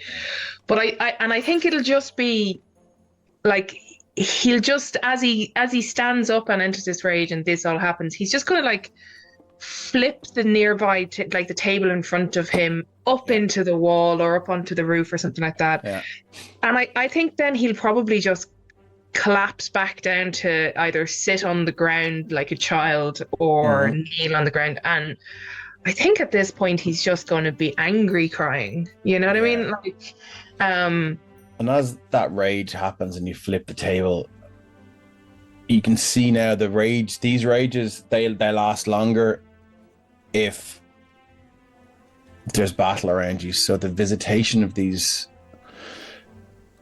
ancestral guardians is brief, and your rage is brief, and they fade away. You can see deep sadness in their eyes, and their hands still on your shoulder as they fade away. You sit there for a while, and they give you the time you need. You see Aldrin come up, just walk over to him, and he goes, I'm so sorry, Scales, but you need to know this. The reason we needed to know that, the reason I needed to see this is we have agents on the other side of the mountains. So does the king and the army. The elves are mustering to take back their ancestral land is far outnumbers that of the humans. We believe King Gregor has tried to reassemble this device so he can win the war once again and wipe out the elves en masse. No. He can't. Well, that's what those stone thingies are for. Yes. Well, that's what they were used for that time.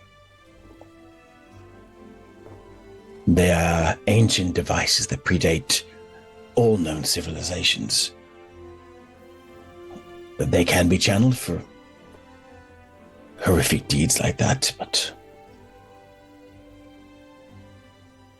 they can be channeled for other things too. Like what other things?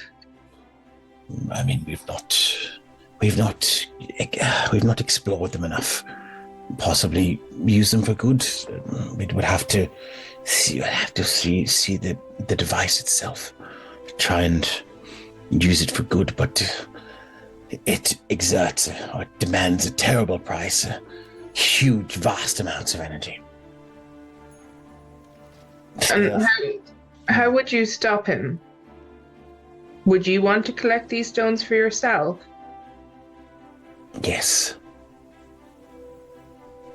But then you could use them. And Scales, with his amazing insight, is going to insight check the crap out of this, because he's like, what happens if, you just want to stop the king doing this so that you can do this and wipe somebody else out? Roll an insight check. As you look at him, you can see. Okay, so that's a 6. As you look at Audrin, his wrinkled face, the tears that flowed from his eyes and collected in the deep grooves of his wrinkled face, almost like canals, look genuine to you. He does seem to be genuinely upset about this. You look from him to the flip table on the floor and the spots where your ancestral guardians stood, and you feel just this wave, this overwhelming wave of emotion, and it occurs to you that when you walk outside of here, those flowers that you saw on the way in won't sparkle as much, and the not lemons won't be as curious enough. Almost like someone's, if you can imagine, someone has just wiped a cloth across the whole world and taken the magic out of it. You feel that deep in your heart, Scales.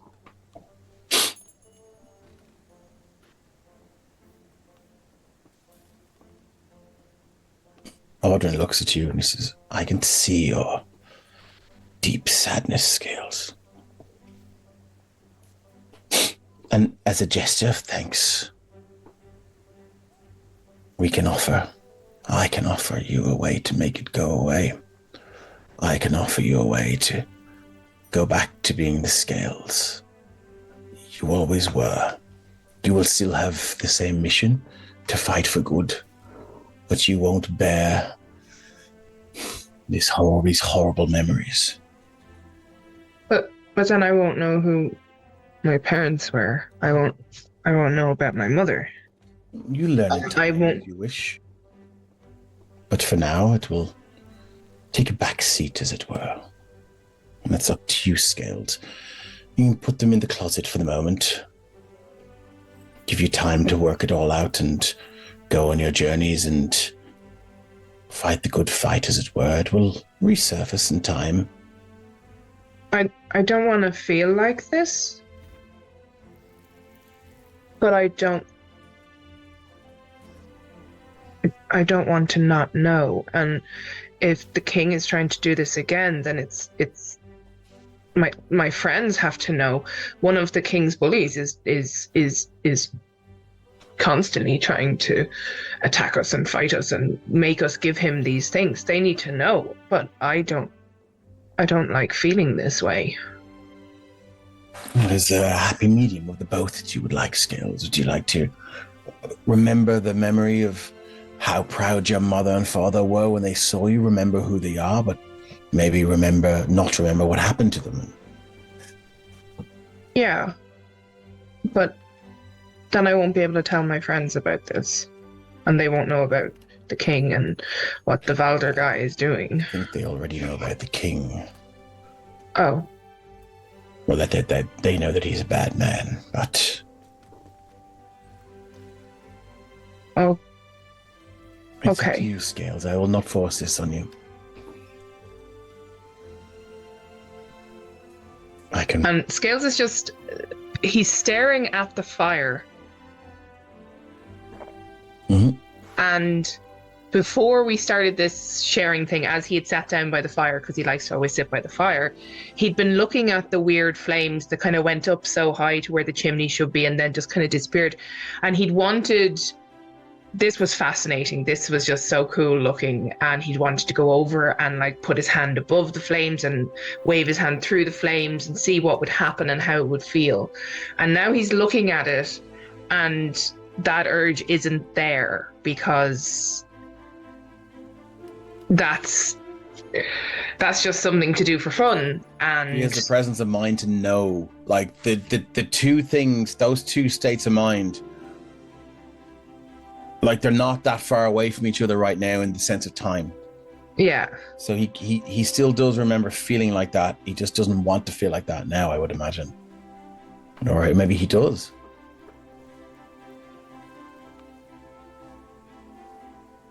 I don't want to forget who my parents were and that they were proud of me. And if you say my friends already know about the King's plan, then I don't need to know.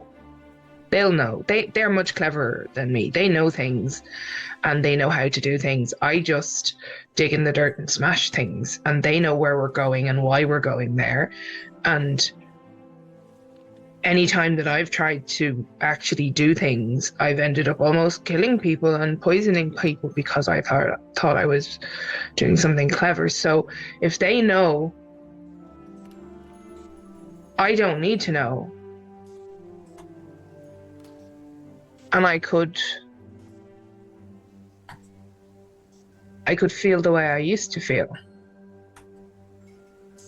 Absolutely, Scales, you could. Yeah, I want to. Okay. I don't want to feel like this. Well, know that you've done a great thing, Scales, and while you and your friends will be out fighting the good fight, and maybe just heading that way, we'll be working hard, and we've already made contact with the elves, and we're going to help them. Maybe one day, Scales, the world will be a safe place for everyone. And he kind of dothers up and he puts his hand on your cheek. And you can see now you don't need an insight check to see that he really he cares for you, and he's genuinely hurt at the hurt that he had to inflict. And he's a small man, and even with your hulking size, you still feel like he's enveloped you in a hug. For a moment, he feels much bigger than he is, and you put your arms around him, and you feel like the juxtaposition between that sensation of the size of the hug and the frailty of his physical frame. And let me just look one thing up here as he steps back.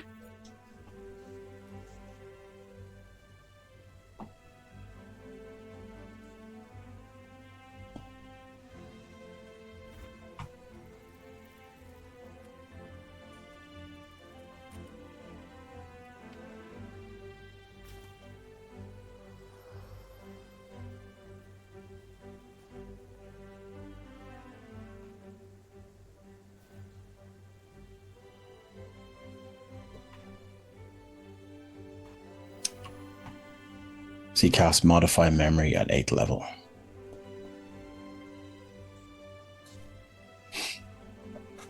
And he's walking you out the door. And then the door just before the door closes, he pats you on the shoulder and he goes, and you turn around and you're at the front door of Howard Spill, and everything is bright and shiny and everything is wonderful. And you can see now that you still feel the pollen in your nose from that flower that you breathed in. And he kind of you almost walk into him and he's, oh, I'm sorry, young man, I just want to get past that. And he walks past and puts an arm on your back as he walks by, and he kind of scuttles off. And Scales gives him a little wave as he scuttles off. Yeah, and as you walk into the bar, you can see now with Silvera Fire Shield, this central fire pit just raging. And it looks like someone's flipped a table, or the table's fallen over on the other side of the room. But Silvera goes, right then, let's have a couple of drinks. We get some food, and we'll go for a wander around this district. You ever been on a magic carpet, Scales? No. Would you I like to go on a magic carpet? Yes. Do they have big ones though? Because the carpets are sometimes small, but I'd need a big one, I think. And I think we can get you a magic carpet. It's a big one. Does anyone here like make weapons magic weapons, like, or make them be better weapons? Because What's that? You looking for magical weapon, Scales? Well, no, I like my, you see, and he points to his longsword and he points to his battle axe and he says, I got these and they're really good, but I really like this. And he pulls out his morning star that he's had since the beginning, that is really his favorite. But he's like, this is my favorite, but it's not as good as the ones I got after, but I really like this more. And I don't know, maybe somebody could do magic on it to make it better. And she says, I think we could, we've got just the thing. I know somebody that knows somebody that knows somebody that can, there's a very special weapon that we can meld your weapon with. And we can make a pretty amazing weapon. But after the carpet, right? You want to do the carpet first, or do you want to eat? No, okay, food, and then the carpet, and then we could see about the weapon. You ever had ice cream, Scales? Tingly num nums. I'm sorry, what? Tingly num nums. Tingly num nums. That's what ice cream is, isn't it? It makes it's cold and it is now. And We've got all the flavors here. We've got all the flavors here. What flavor would you like? Boysenberry. Well, one boysenberry, and you can see now, as you there's nobody behind the main bar, but you can hear like lots of noise and stuff coming from the kitchen, and this huge door opens, and you see this huge earth elemental just poke its head. It kind of nods, and you can smell now all of this beautiful odors of fried bread and fried food, and you can also smell these desserts being made. And yes, you can smell what the Rock is cooking, and it kind of wanders back in and begins to prepare this. And for the sake of us a little bit of brevity, without being without, what's the word I'm looking for, without being insensitive, skill sets to do all that stuff. You have the best day. Yes. He does while the ice cream is being fetched, he does go over to the fire and like stick his hand in the space above the flames where the chimney should be, and wave his hand through the fire. There's a heat from the fire, and then there's a deep chill from the air above the fire. Yeah, and it's fascinating to him. So he does that, and he has his ice cream, and he goes on his magic carpet ride and has the best day ever. I think we might take a 5-minute break just for gather our thoughts, and we will be back. I'm sorry to do a second break. I just want to check in on my players and make sure everyone's okay, and we will be back very soon.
Thank you very much for hanging on, and we really appreciate you guys. Just had to check in on my players and make sure everyone's cool. It's pretty big lore drop and pretty emotional scene, so I just want to do the right thing. We're back, and Scales, as you have had the best day ever, flying around on magic carpets, eating donuts, eating ice cream at the same time, donuts with ice cream on them. I am going to say that you were given. Roll a d6. D6. Did you get one of them donut cheeseburgers? They look fucking phenomenal. 1. That's a 1. You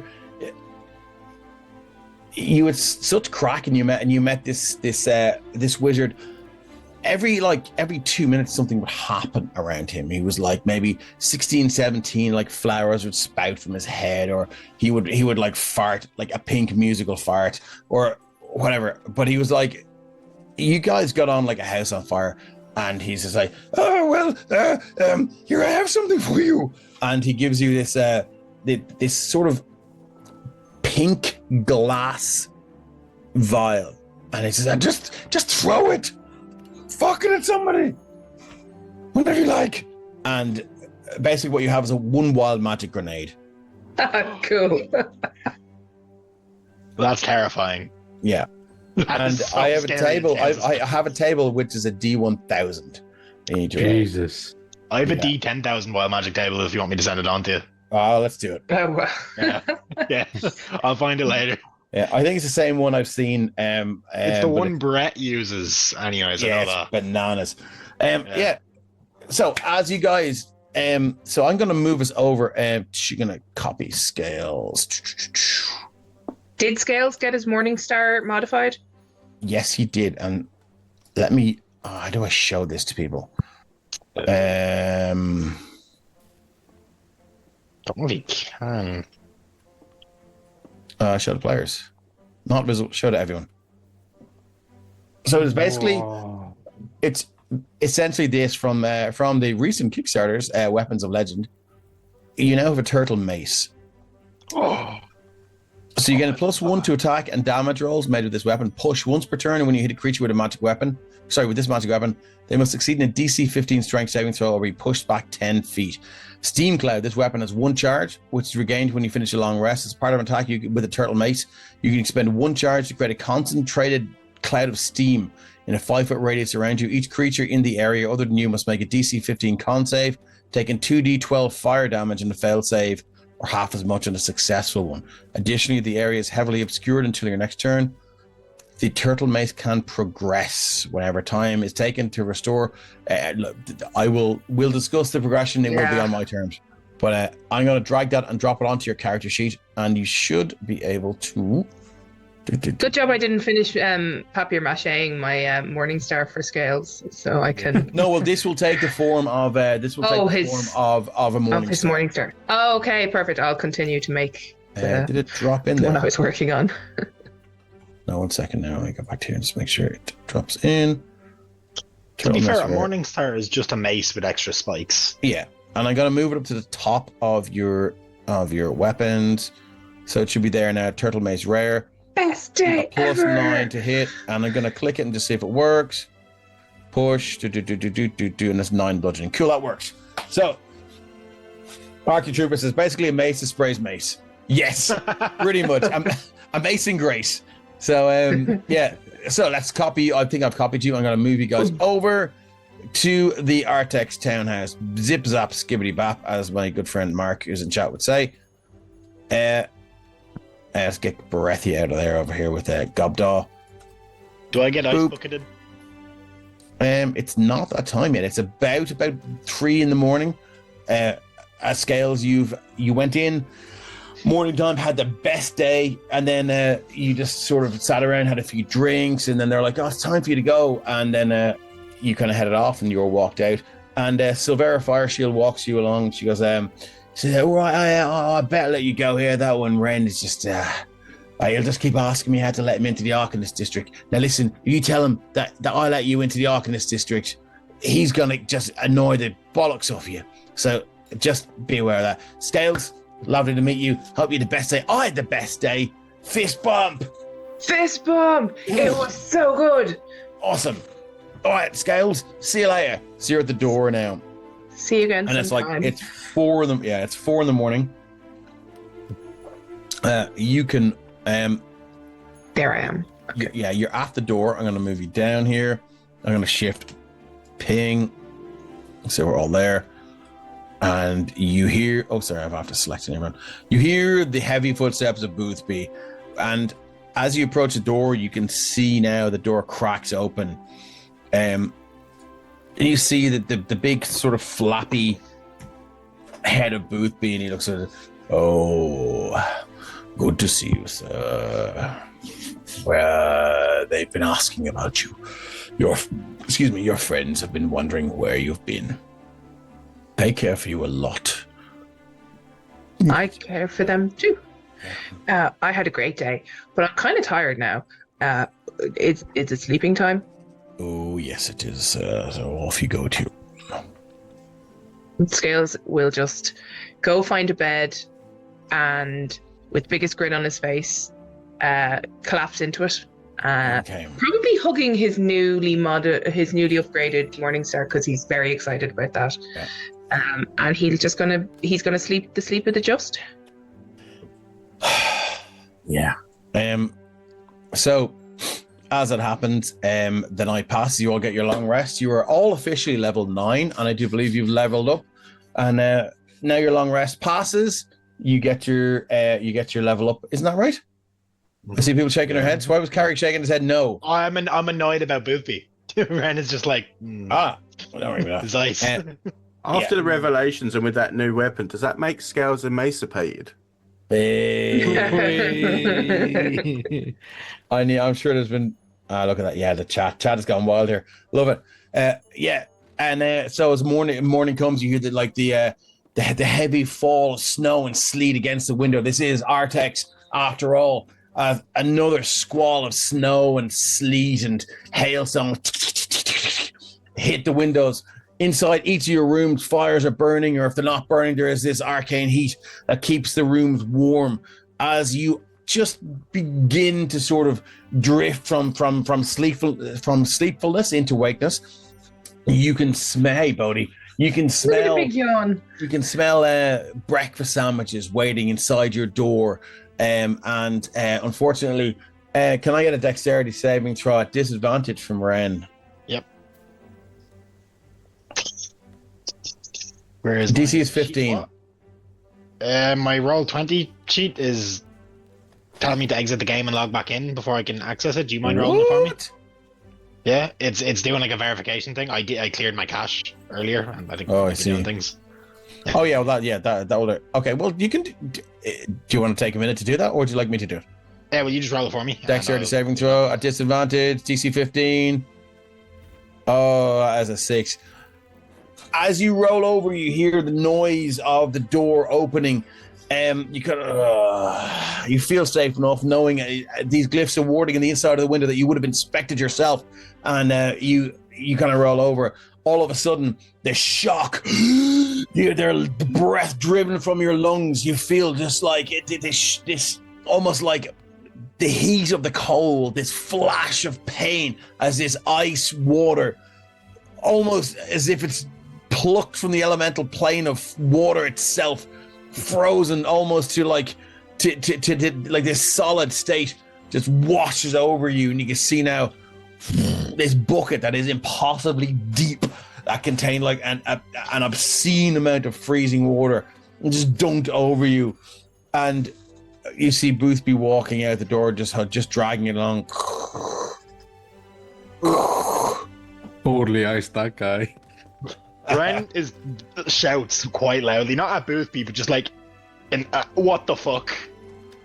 So Ericsson probably hears that somewhere and starts chuckling, I'm assuming. Welcome to the party, pal. I'm sorry, sir. It was Master Rixium had to do it. Yep, I guessed as much. Shit. And Ren's like holding his head because not only is that hungover, like very hungover. So Hey, at least it was ice and not acid. yeah, true. Yeah, acid splashing that would have been acid. He walks back to you and he kind of kneels down and just pats your head and he goes, Given the state you were in last night, sir, I can understand the request for me to do what I did.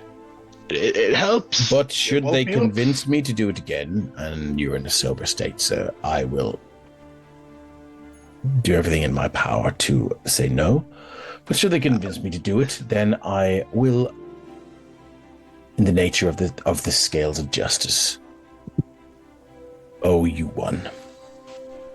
I appreciate it, and Reynolds stick his hand out to shake. Today is not that day, however, and he shakes your hand, stands up and walks out. And Ren's gonna come down the stairs if anyone else is down there. He's like breathing fire using his control flames into his hands to heat himself up. Like, as you all convene in the kitchen, it is a new day, and your friend Scales walks down the stairs, bleary-eyed, tired, a big pot of melted ice cream still in his hand. He's licking the inside of it. I will say I'm not down there just yet, if that's okay. Okay, yeah. Also, sorry, we were in the middle of a pretty sensitive moment. Thank you to Dazzling Cat for the raid. I saw it coming in, but we were in the middle of the moment, so thank you very much. Robert is coming down the stairs behind Scale, but kind of like when the person in front of you is walking just too slow and you kind of want to scoot past them, but they're like the whole stairway wide, so it's like, It's seeing the Mr. Bean. Yeah. Okay, yeah. As you head down, you see Scales just kind of like just pottering down, and the dragons get paid to scale. Hey, nice. And that's just a map robbing my amazing mace joke. So as you convene in the kitchen, move your tokens, please, to the kitchen or this room here if you want to be in if you want to bathe in the glow of Eryxium's shifting of Eryxium's aura of protection. Is it normal protection? Protection, yes, courage? yes. Yeah. Protection, yeah. So as you're all in here, Boothby walks in with all his with a few. Where did I put Boothby? There he is. There he walks in with a tray full of sausages, rashers, vegan options.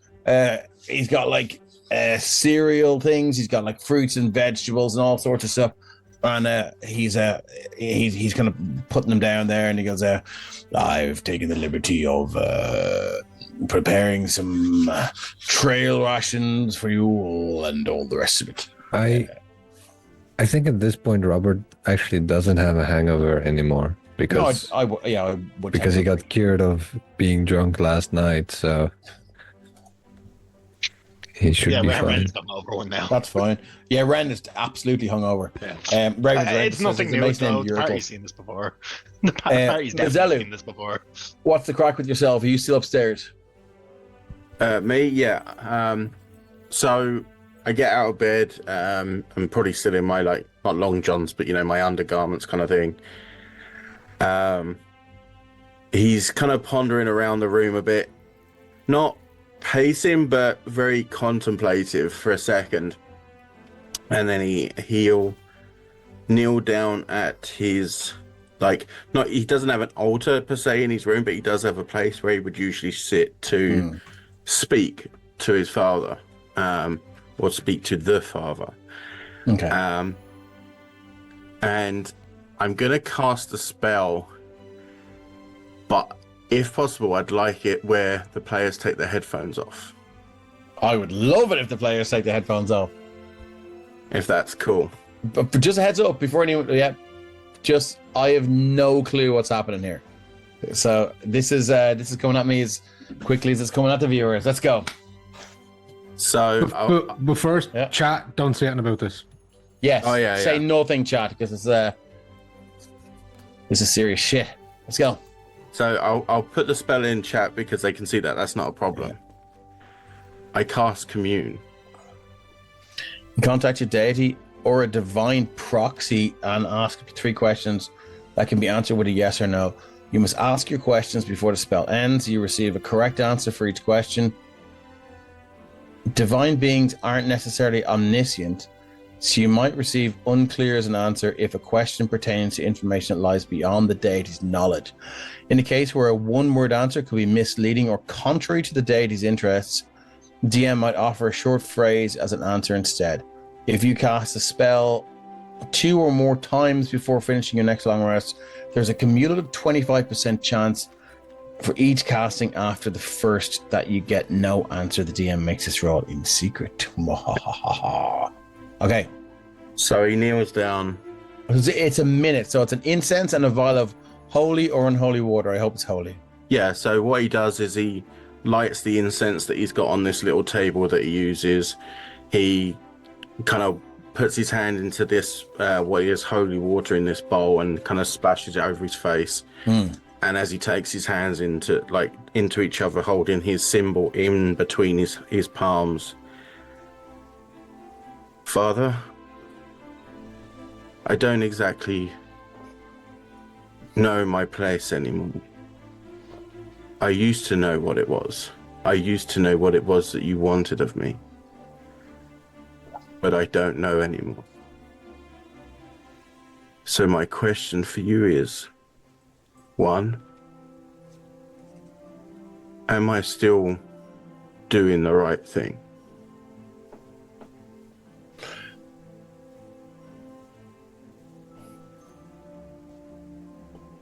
So you're up in your room, are you? Mm-hmm. I didn't know where it was to place myself. Just move you there. I'm going to drag you over there because I just want the environment of the room to play a factor in this. You're staying in Mazzelli's Senior's old room as I drag you. I'm just going to put you on the sofa here, and I'm going to shift ping so we're over there in your room. Everyone, I should shift ping the chat as well. Okay, so just say the question again. Am I doing the right thing? Am I still doing the right thing?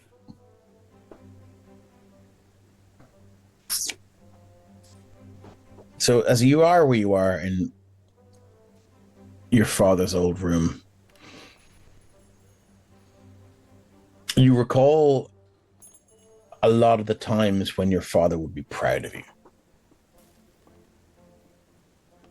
Or you felt that he would be proud of you, and you would feel that the tap on the shoulder and the well done, son, and this, that, and the other thing. But it was always in a distracted way. And it was always, you felt that the acknowledgement of your successes or of your integrity were like, yes, well done. And, not to diminish them, but like just that, like, yeah, well done. But I mean, like, that was a cantrip. You've a lot more to learn. Yeah. Well done.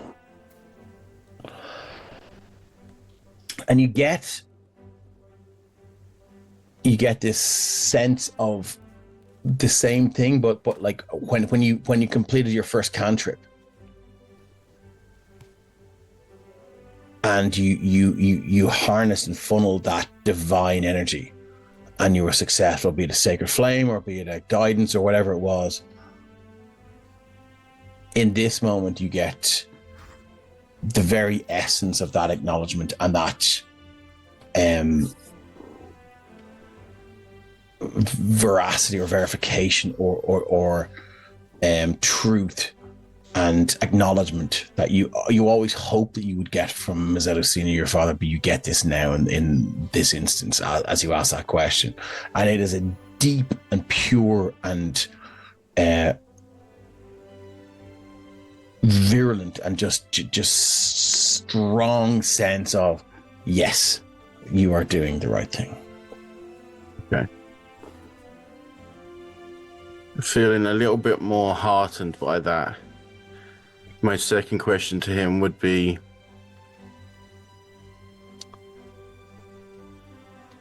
to follow my tenets is the right thing, and to oppose all those that threaten those tenets and life. Is the king a threat to this?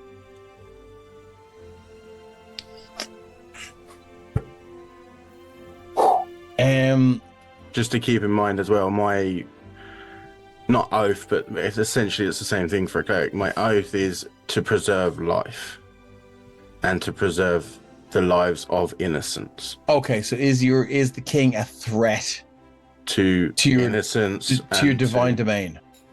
To the domain, but more to Of life. the tenets of my domain, which is to keep the innocent safe.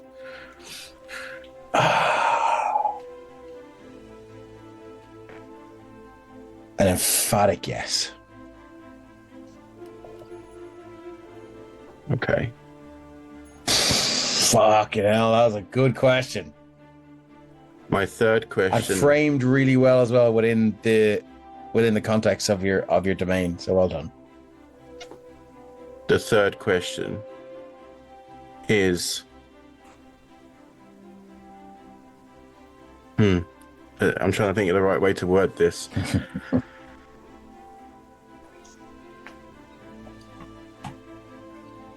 Will I? I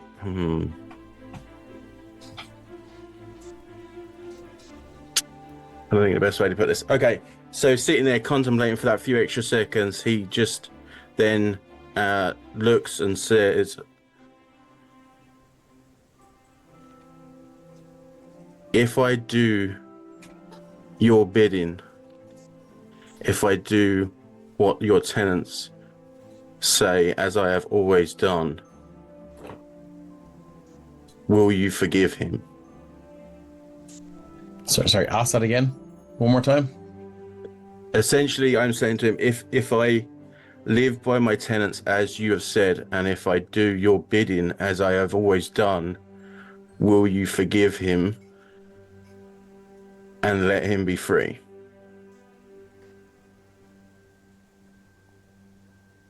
So you're referring to your brother. Mm-hmm. I know he's empowered him, but Mazzelli doesn't feel like he's forgiven him.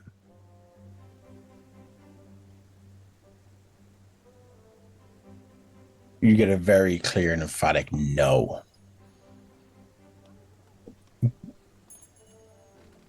Influenced entirely.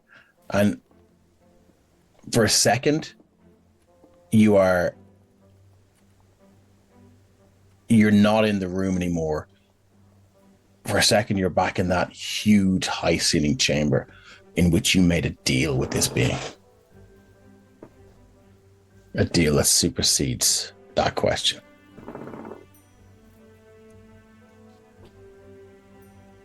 And the answer to that question is no. And you do get a deep-seated feeling that had you not made that deal and survived anyway, that the answer to that question probably would have been yes. So because I agreed to do what I agreed to do, that means he will never not be ever forgiven.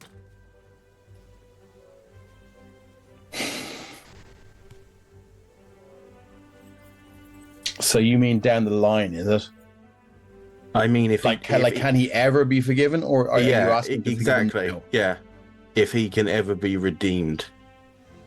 Okay, well then the answer is unclear. Okay. That's about as fair as I can ask from that. I thought you meant like right now. No. I meant like, yeah. Oh, Yeah. If he could ever be redeemed in Father's eyes. In the All-Father's eyes, essentially. Yeah. So the answer's unclear. Okay, so I guess actions speak louder than words, or hopefully. I will get on my armor and start to get ready, and I will head downstairs with a bit of renewed energy. I was just going to ask, how does Mazzello feel? He feels good.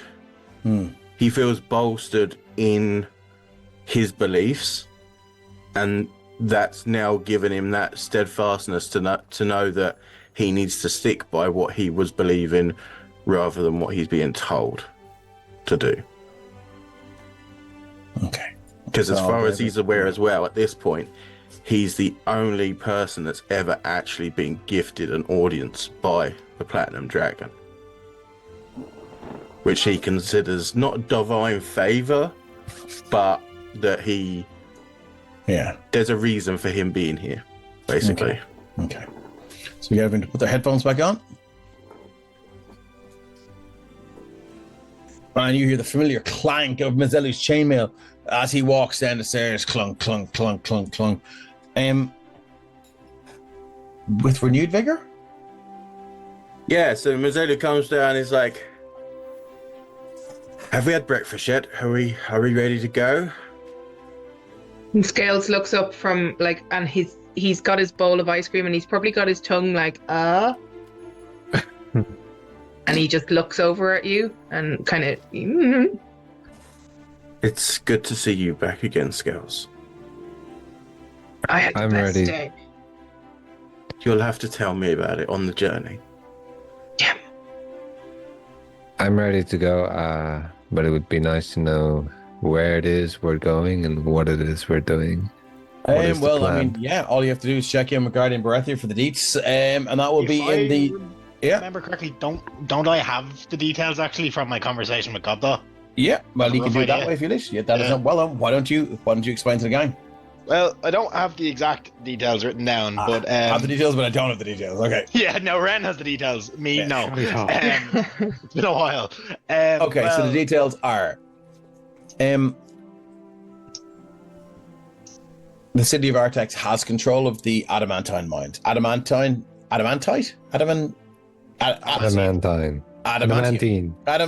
Adamantine, hey, whatever it is. So adamantium is the most guarded and protected resource in the whole of the kingdom. And only royalty are permitted to have weapons and armor made from it. Now, the odd time there are holy symbols or holy icons that are also made from it, but that's at the behest or at the on the agreement of the church. So a huge a large shipment of adamantium, which was supposed to come down from the mines to Artex, has gone missing. The church sent some people up to find it. They're also missing. It is your job to go and find the adamantium, bring it all back. They know exactly how much should be there. Bring it all back, and deal with I can see Fona's other characters sort of almost like breaking through here. Bring it all back, and then you'll be paid a little fee for your little Dungeons and Dragons adventuring job, and that's that. Yeah, so my question was more aimed towards the members of the party in a sense of, is that where we're going and what we're doing? I mean, we need to kind of get out of the city for now, anyways, until heat dies down. So, What heat? Valder, and Balder? yeah, he's here. Oh, Yeah, is he here looking for us? jury's out on that one because he's found us and hasn't done anything. So, That seems unlike him. does it though? He has a tendency to mock us and then try force us into situations that he can probably try kill us in and then not kill us. So, He's attempting to delegitimize the Temple of the Platinum Dragon. This is our penance for going against the king. all Okay. I'm saying is we could, and then actually detect magic. I'm checking if there's a scrying thing. Oh, you're in the room? Yes, there certainly is. Brian's gonna point at the thing, like in the corner, and he's like, "It's there again. I don't want to waste the magic to get rid of You it." can but see this milky yellow green eye, this brown iris, just this pulsing effect. Again, as every time somebody talks, Ren, you can see just all of these veins coming from the center of this red and this brown and yellow eyeball, just pulsing back all the way around the back of the eye into what looks like this weird optic nerve cluster, and just pulsing out the back and down the window. Yeah. This might be a bit of a reach because I don't know if detect magic would. Should you really wish to give me follow the this. trail? No, it's. Am I getting more divine or arcane magic vibes off this, Oh. or something else? Hmm. Interesting. Yeah, I I mean, meant to ask that the last technically- session. throw up detect magic there, and let's read the spell It tells together. me the school of the magic, but I believe it's a school of divination. Yeah, So it is you a would school of probably divination. detect more divine. Yeah. But also like I'm throwing it up now in a second. It's just character sheets reloading. Yeah, because I closed it off. You're all just oh god, he wants the game over already. Look at this. Hey Dave, I know what creature scales his parents were talking to. Those things are awesome. It is kind of like that, but it's more of a homebrew thing. A bit bigger. Yeah, my sheet just doesn't seem to want to load, but it's all good. I've got it here. I'm going to drop it into the chat. It's definitely a homebrew thing. It's more. I just took the aesthetic and the look of it. This thing is pretty much a demigod. So for the duration, you sense the presence of magic within 30 feet of you. If you can sense magic in this way, you can use your action to see a faint aura around any visible creature or object in the area that bears magic.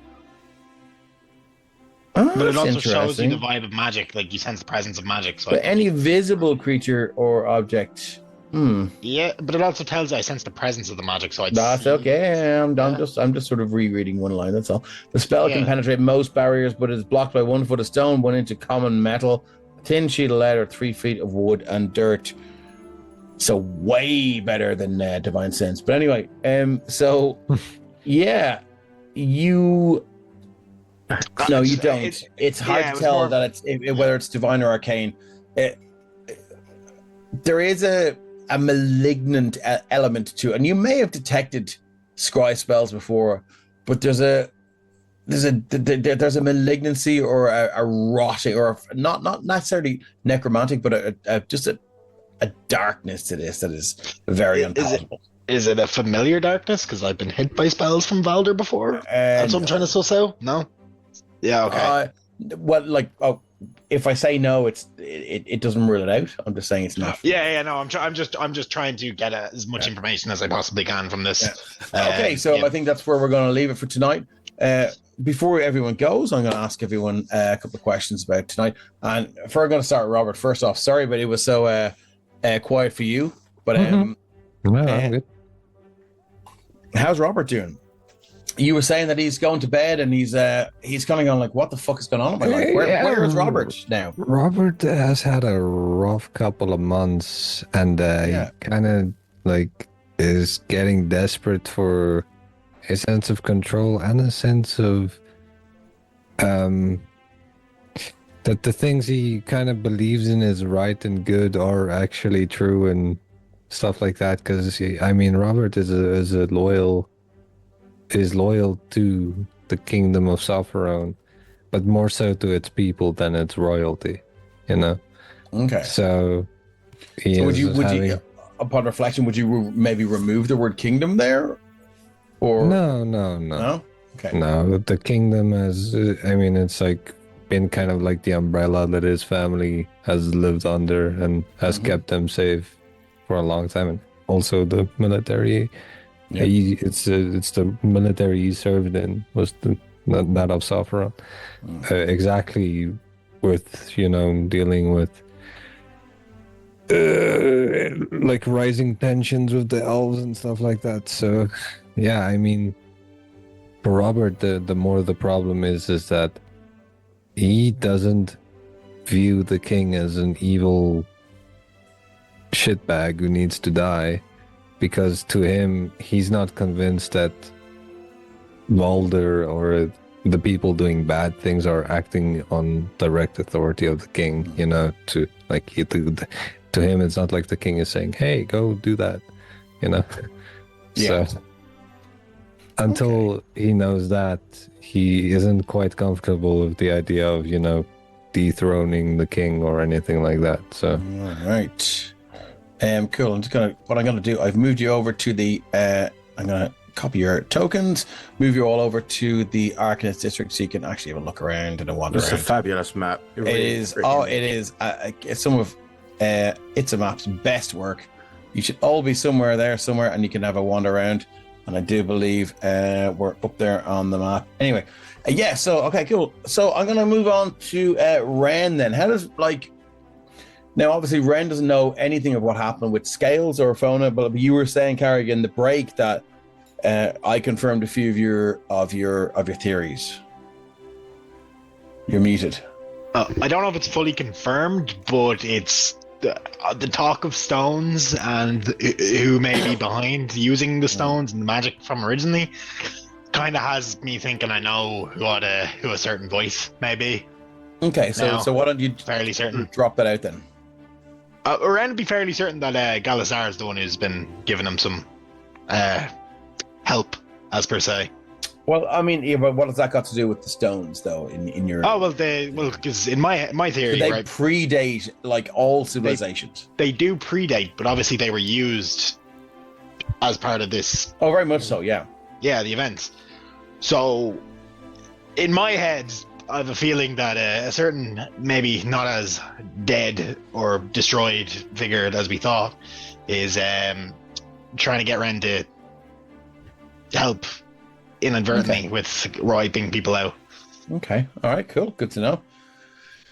I think we're gonna move over to Fona. So that was a lot for you tonight, and a lot for Scales. Yeah. How much of that did you? Because how much of that were you sort of half or maybe 3/4 sure of as a player? So very little of it, because Scales of all of my characters is the most chaotic, likely to do things that I just never anticipated happening. Literally because I see something out of the corner of my eye on a map and I'm like, oh, what's that? So, and he doesn't plan and he doesn't think.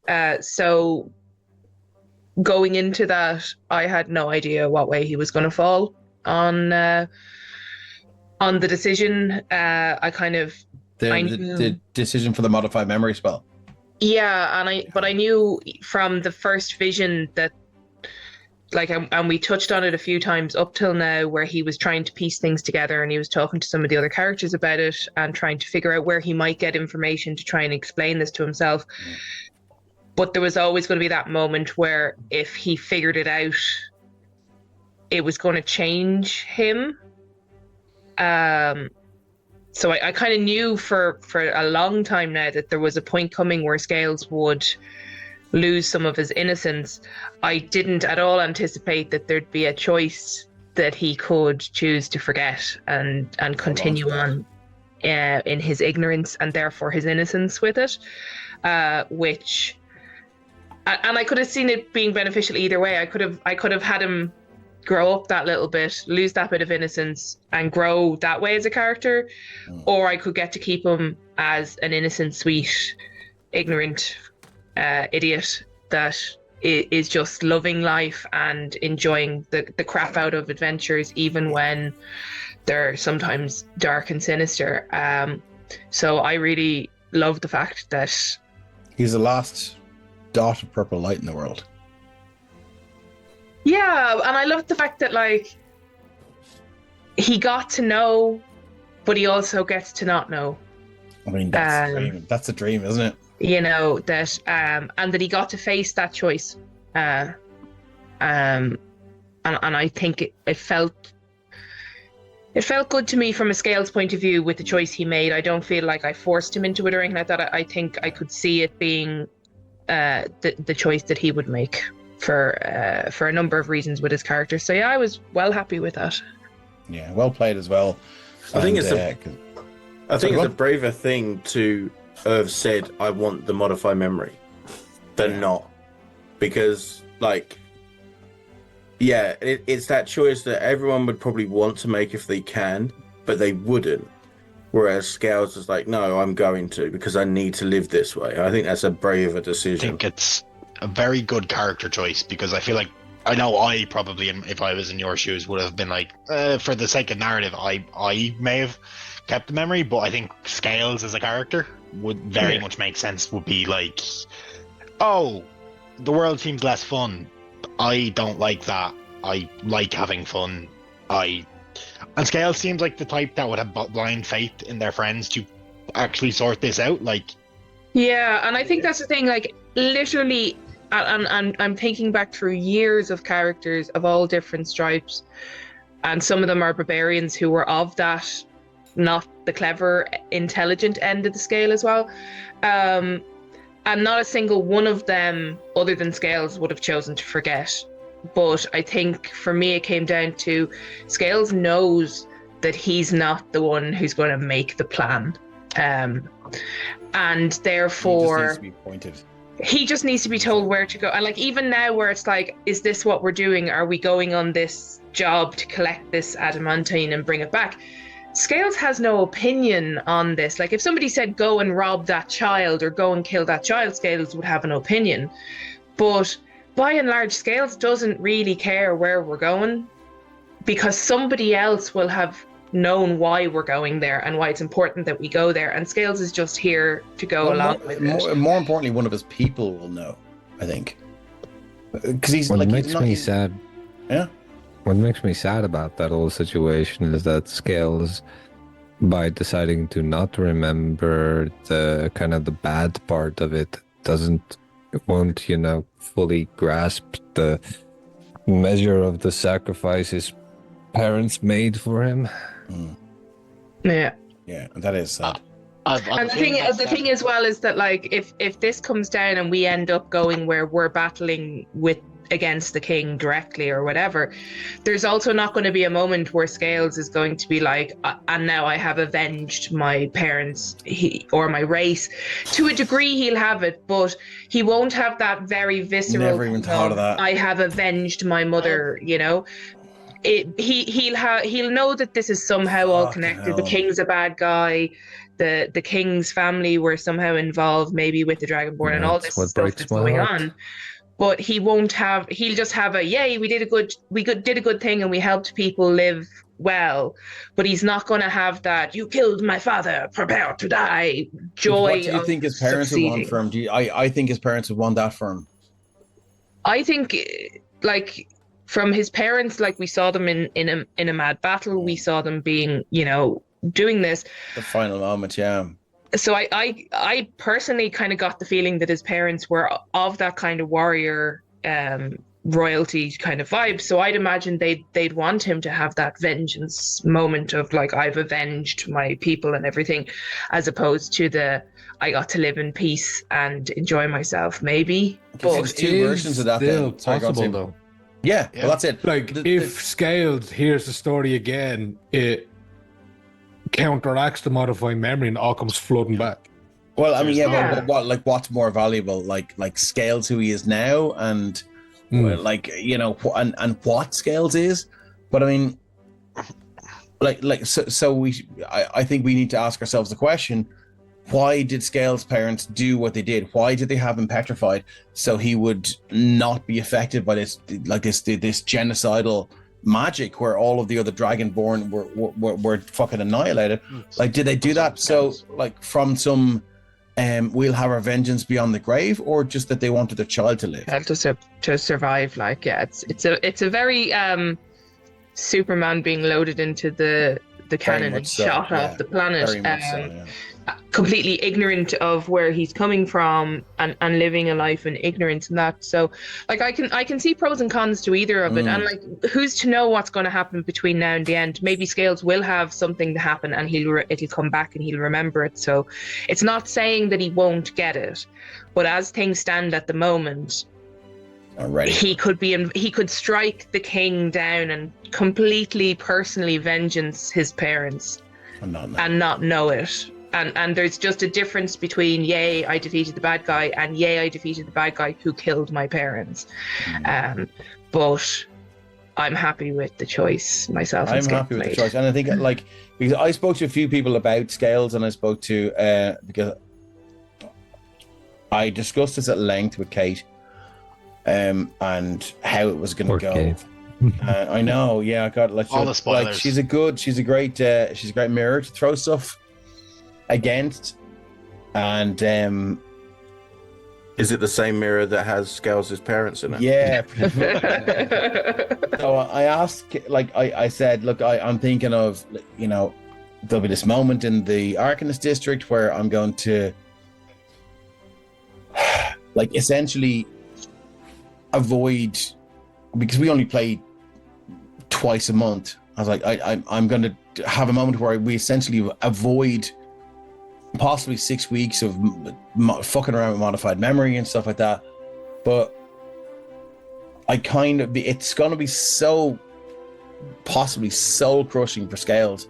I need to have a sense of control over it and offer Fona and Scales the option, like, put Pandora back in the box. Yeah, but I also need to further that narrative. I also need to allow the people that have spent so much time watching this game and who are part of our in-jokes, and even like people today that came in, your friend Ryan, that these people can sort of get, like, that's why I re-narrated those scenes so they could they could see what, you know. I'm not going to go, oh hey, refer to episode 13 or fucking we're at episode 53.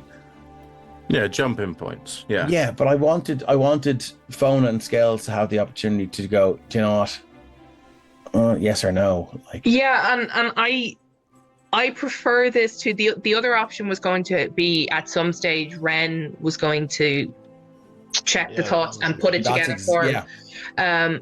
Like the reality was, particularly any lore that's coming out through Scales is always going to be a disjointed mess, because that's his character, and like that's why I deliberately feck up names that he's trying to remember, the names of people he's been told to seek out and stuff, because that's just him. He's not an intellectual. He doesn't remember this stuff. Like, it needs to be really bloody important for him to lock something in and actually get it right. So for the viewers as well, like, if you're getting bits and pieces through Scales, and Scales is never going to put those pieces together, and he'll relate them to other people disjointedly, and he'll remember them wrong, and he'll put things together wrong. So at least this way you got to put it all together and make it coherent before Scales then decided, yeah, I'm going back to play with the butterflies. Yeah. I think one interesting thing based on that is, like, obviously me and Stephen, we only came in as a guest spot originally because fill in for different things and just to keep things going, kind of thing. And we were like joking around. It's like, oh yeah, I'm going to be a cleric because like every party needs a fucking cleric. Like, and I was like, oh, I'm going to do the Platinum Dragon, which is my character is actually inspired by a friend of mine, his character in our home game that we had. And I was like, I loved the way he played it. I was like, okay, I'm going to do that. So it went for the Platinum Dragon and stuff. And then the way that, like, Dave's interwoven it into the main story, even though it wasn't there originally, it's just like, oh shit, like, there's some divine fortune that made us think, oh, why don't we go the Platinum Dragon route? Like, there seems to have been something that's just magically worked itself out with that. Yeah, absolutely. Like, and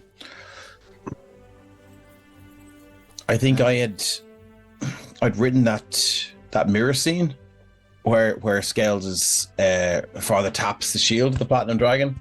I think before we like I like all this kind of stuff had really started going sort of south or north or whatever. And it's sometimes, you know, it's just lucky the way things turn out.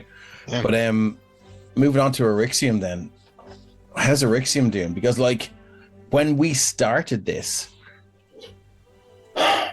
Eryxium's oath protected him from hearing the voice of his patron.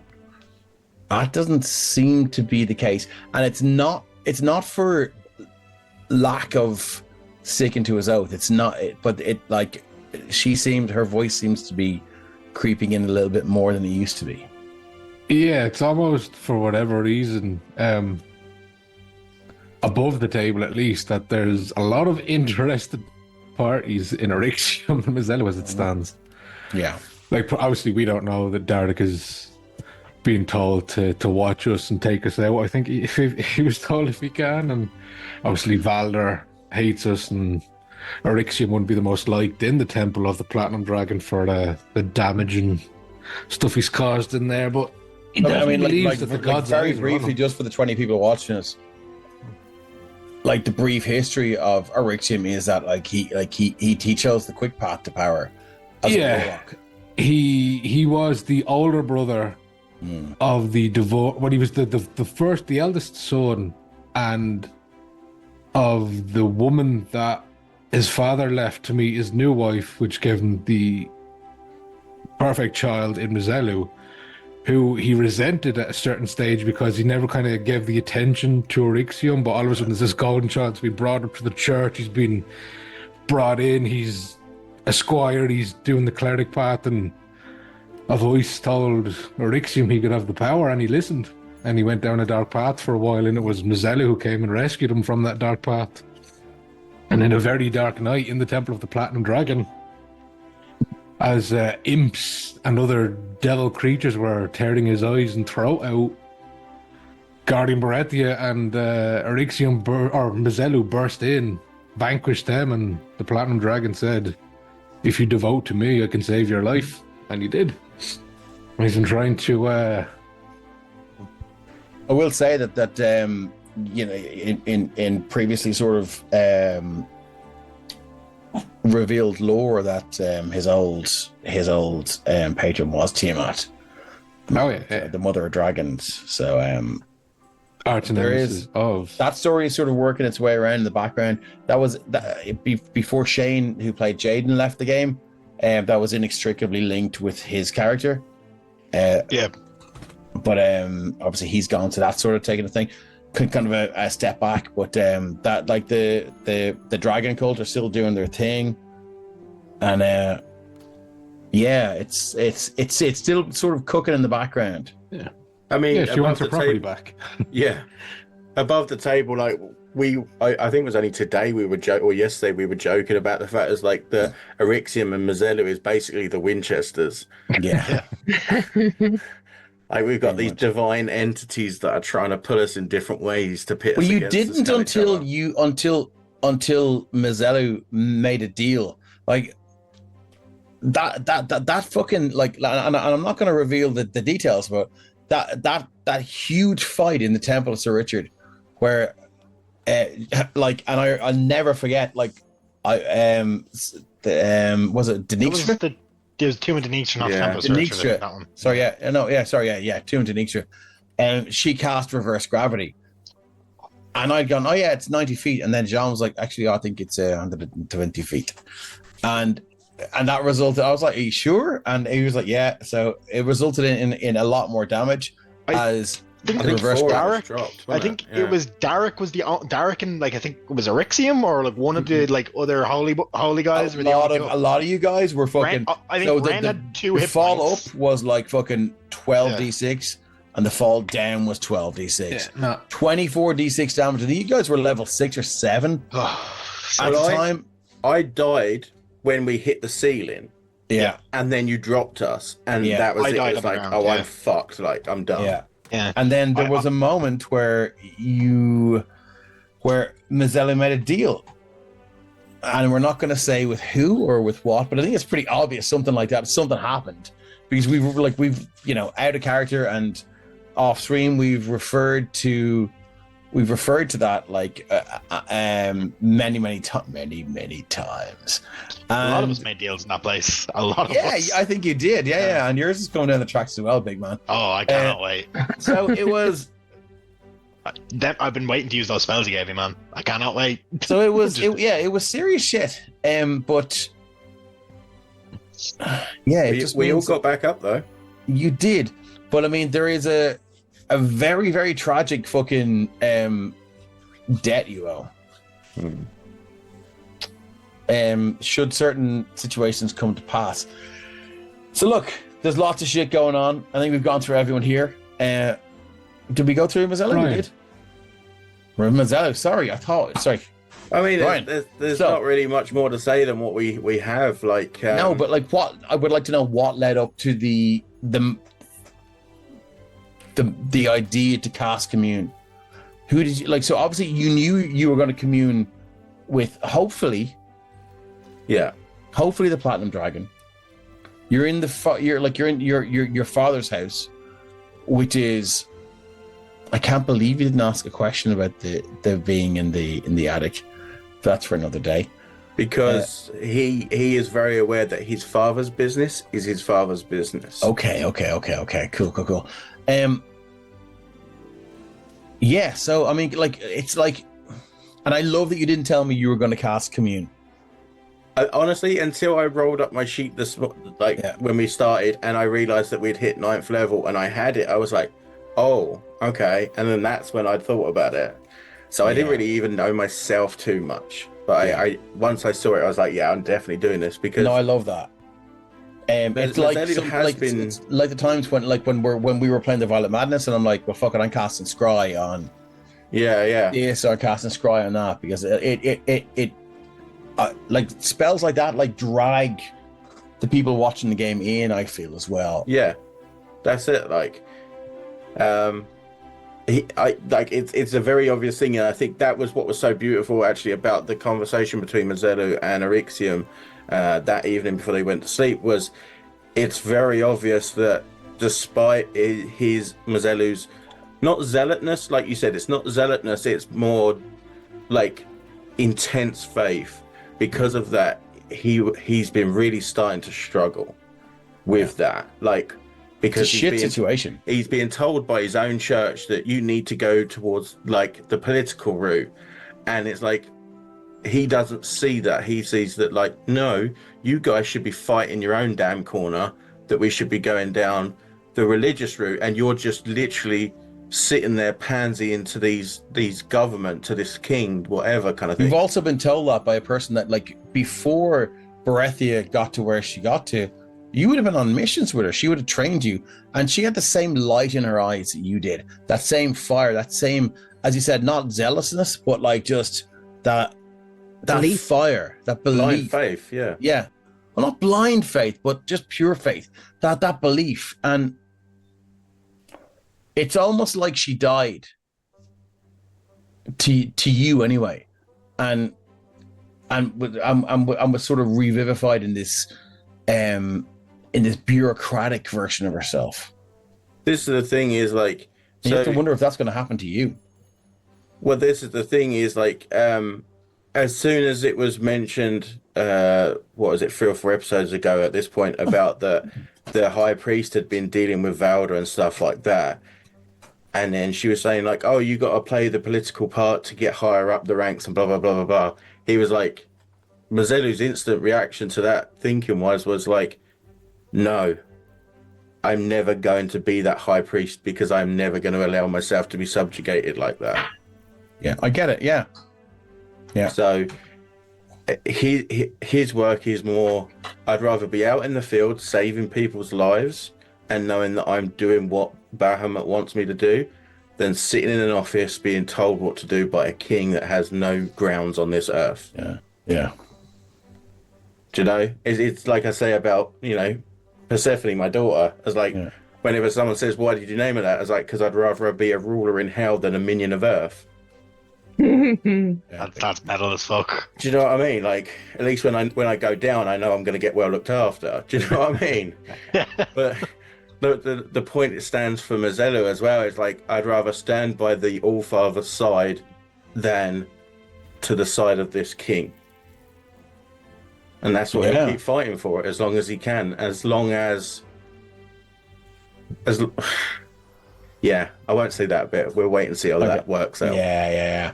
But I have to say that like that moment, like between when Ren and Robert left the room and the door was closed and Boothby left you guys to your own devices, and the fire was just slowly dying and stuff like that. There are the moments that as a DM I can't script, or not that I script anything, but that I can't plan for.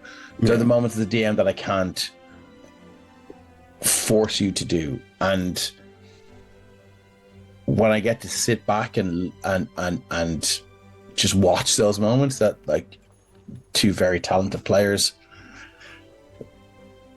create with no planning, that's the magic of TTRPGs. That's the magic of D&D, is just people that know each other well, that they're able to just create. It's a transmutation in like of itself.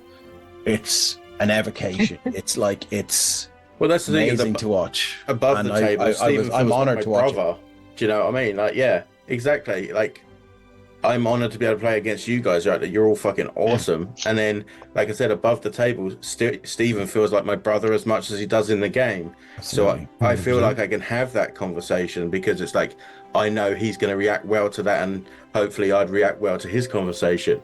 And then when I can't even remember what the line was, but I said something, and I remember Stephen being like, "Oh fuck, how do I answer that?" Oh, and yeah, like literally, and in chat, everyone's like, "Fair point." Fair point. That blew my head off as well, because I think and I can't remember what it was now. I didn't have an answer either.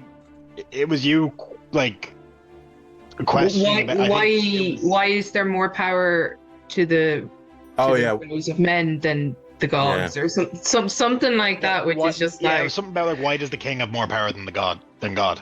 Yeah. Something. It was like I was reeling as well. Kind of it took a minute. How do you answer that? As a DM, I didn't have an answer other than like just like think of the sleep on it, mate. Yeah. Everything will look better in the morning. But see, this is the thing is, as a person, like in real life, I don't have any faith in that way. So like that kind of thing, I'm just kind of like, meh, whatever. And like that's the as we were talking about offline when we took the second break, just to get a minute for Fona and the rest of us. Like this whole thing, like the theme of my campaign and the world I've created is like it's born out of my hatred for organized religion. And organized religion in every temple in Sopherone it's present, but then organized, it's like Exhibit did organized religion, like fucking religion. Hey bro, we heard you like organized religion, so we put organized religion in your organized religion. And like then he just made the king in charge of all the organized religion. So it's like it's almost like it's it's been extended. And yeah, it is the worst thing. So that's why it's a huge feature in this game. And I love that you guys are taking a stand against it. But see, like it's not going to be an easy thing to defeat. And also, like, people are like, yeah, well, our goal now is to kill the king. Good luck. I think it's interesting that we all have our own like different motivations for it. Like, Ren has a very personal vendetta against the Royals of Sopherone. Well, not the specific, but like the system. Very, very personal. Yeah. Scales now does too, but doesn't remember it, I suppose, in that regard. Mazelu and Erixium, their entire way of living has been put into threat now because of the actions of one fixer for the king. Their entire belief system is on the verge of not collapse, but like of being like prohibited. And I think it's created a very much, we're a group with a mission at this point. I think none of us have outwardly acknowledged it to each other, but we're all very much here for different reasons when we aim to misbehave. Exactly. Love it. No matter what happens, no matter what happens, one of us is gonna fuck some shit up for these royals, and it's gonna be interesting.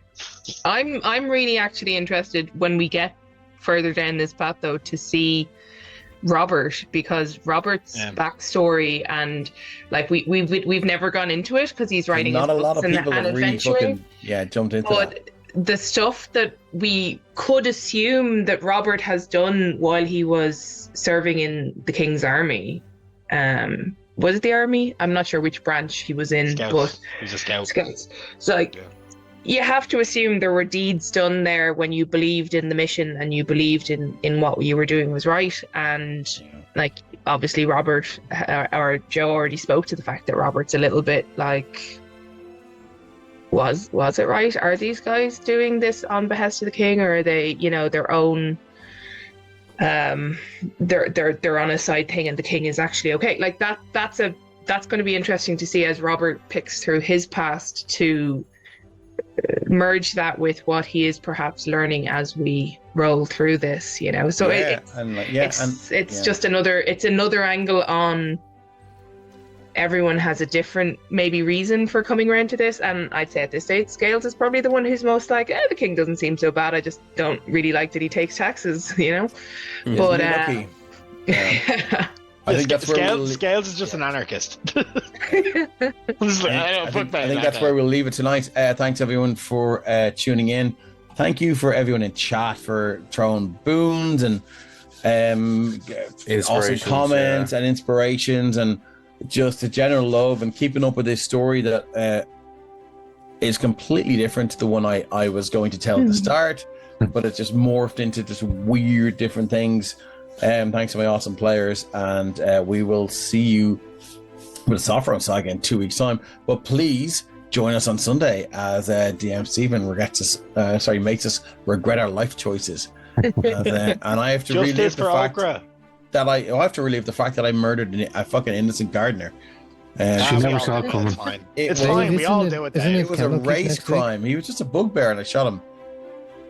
Don't we have? And I feel really bad for it because the other bugbears attacked us. Anyway, thanks, Ravens Ranger. We love you. We love everyone here.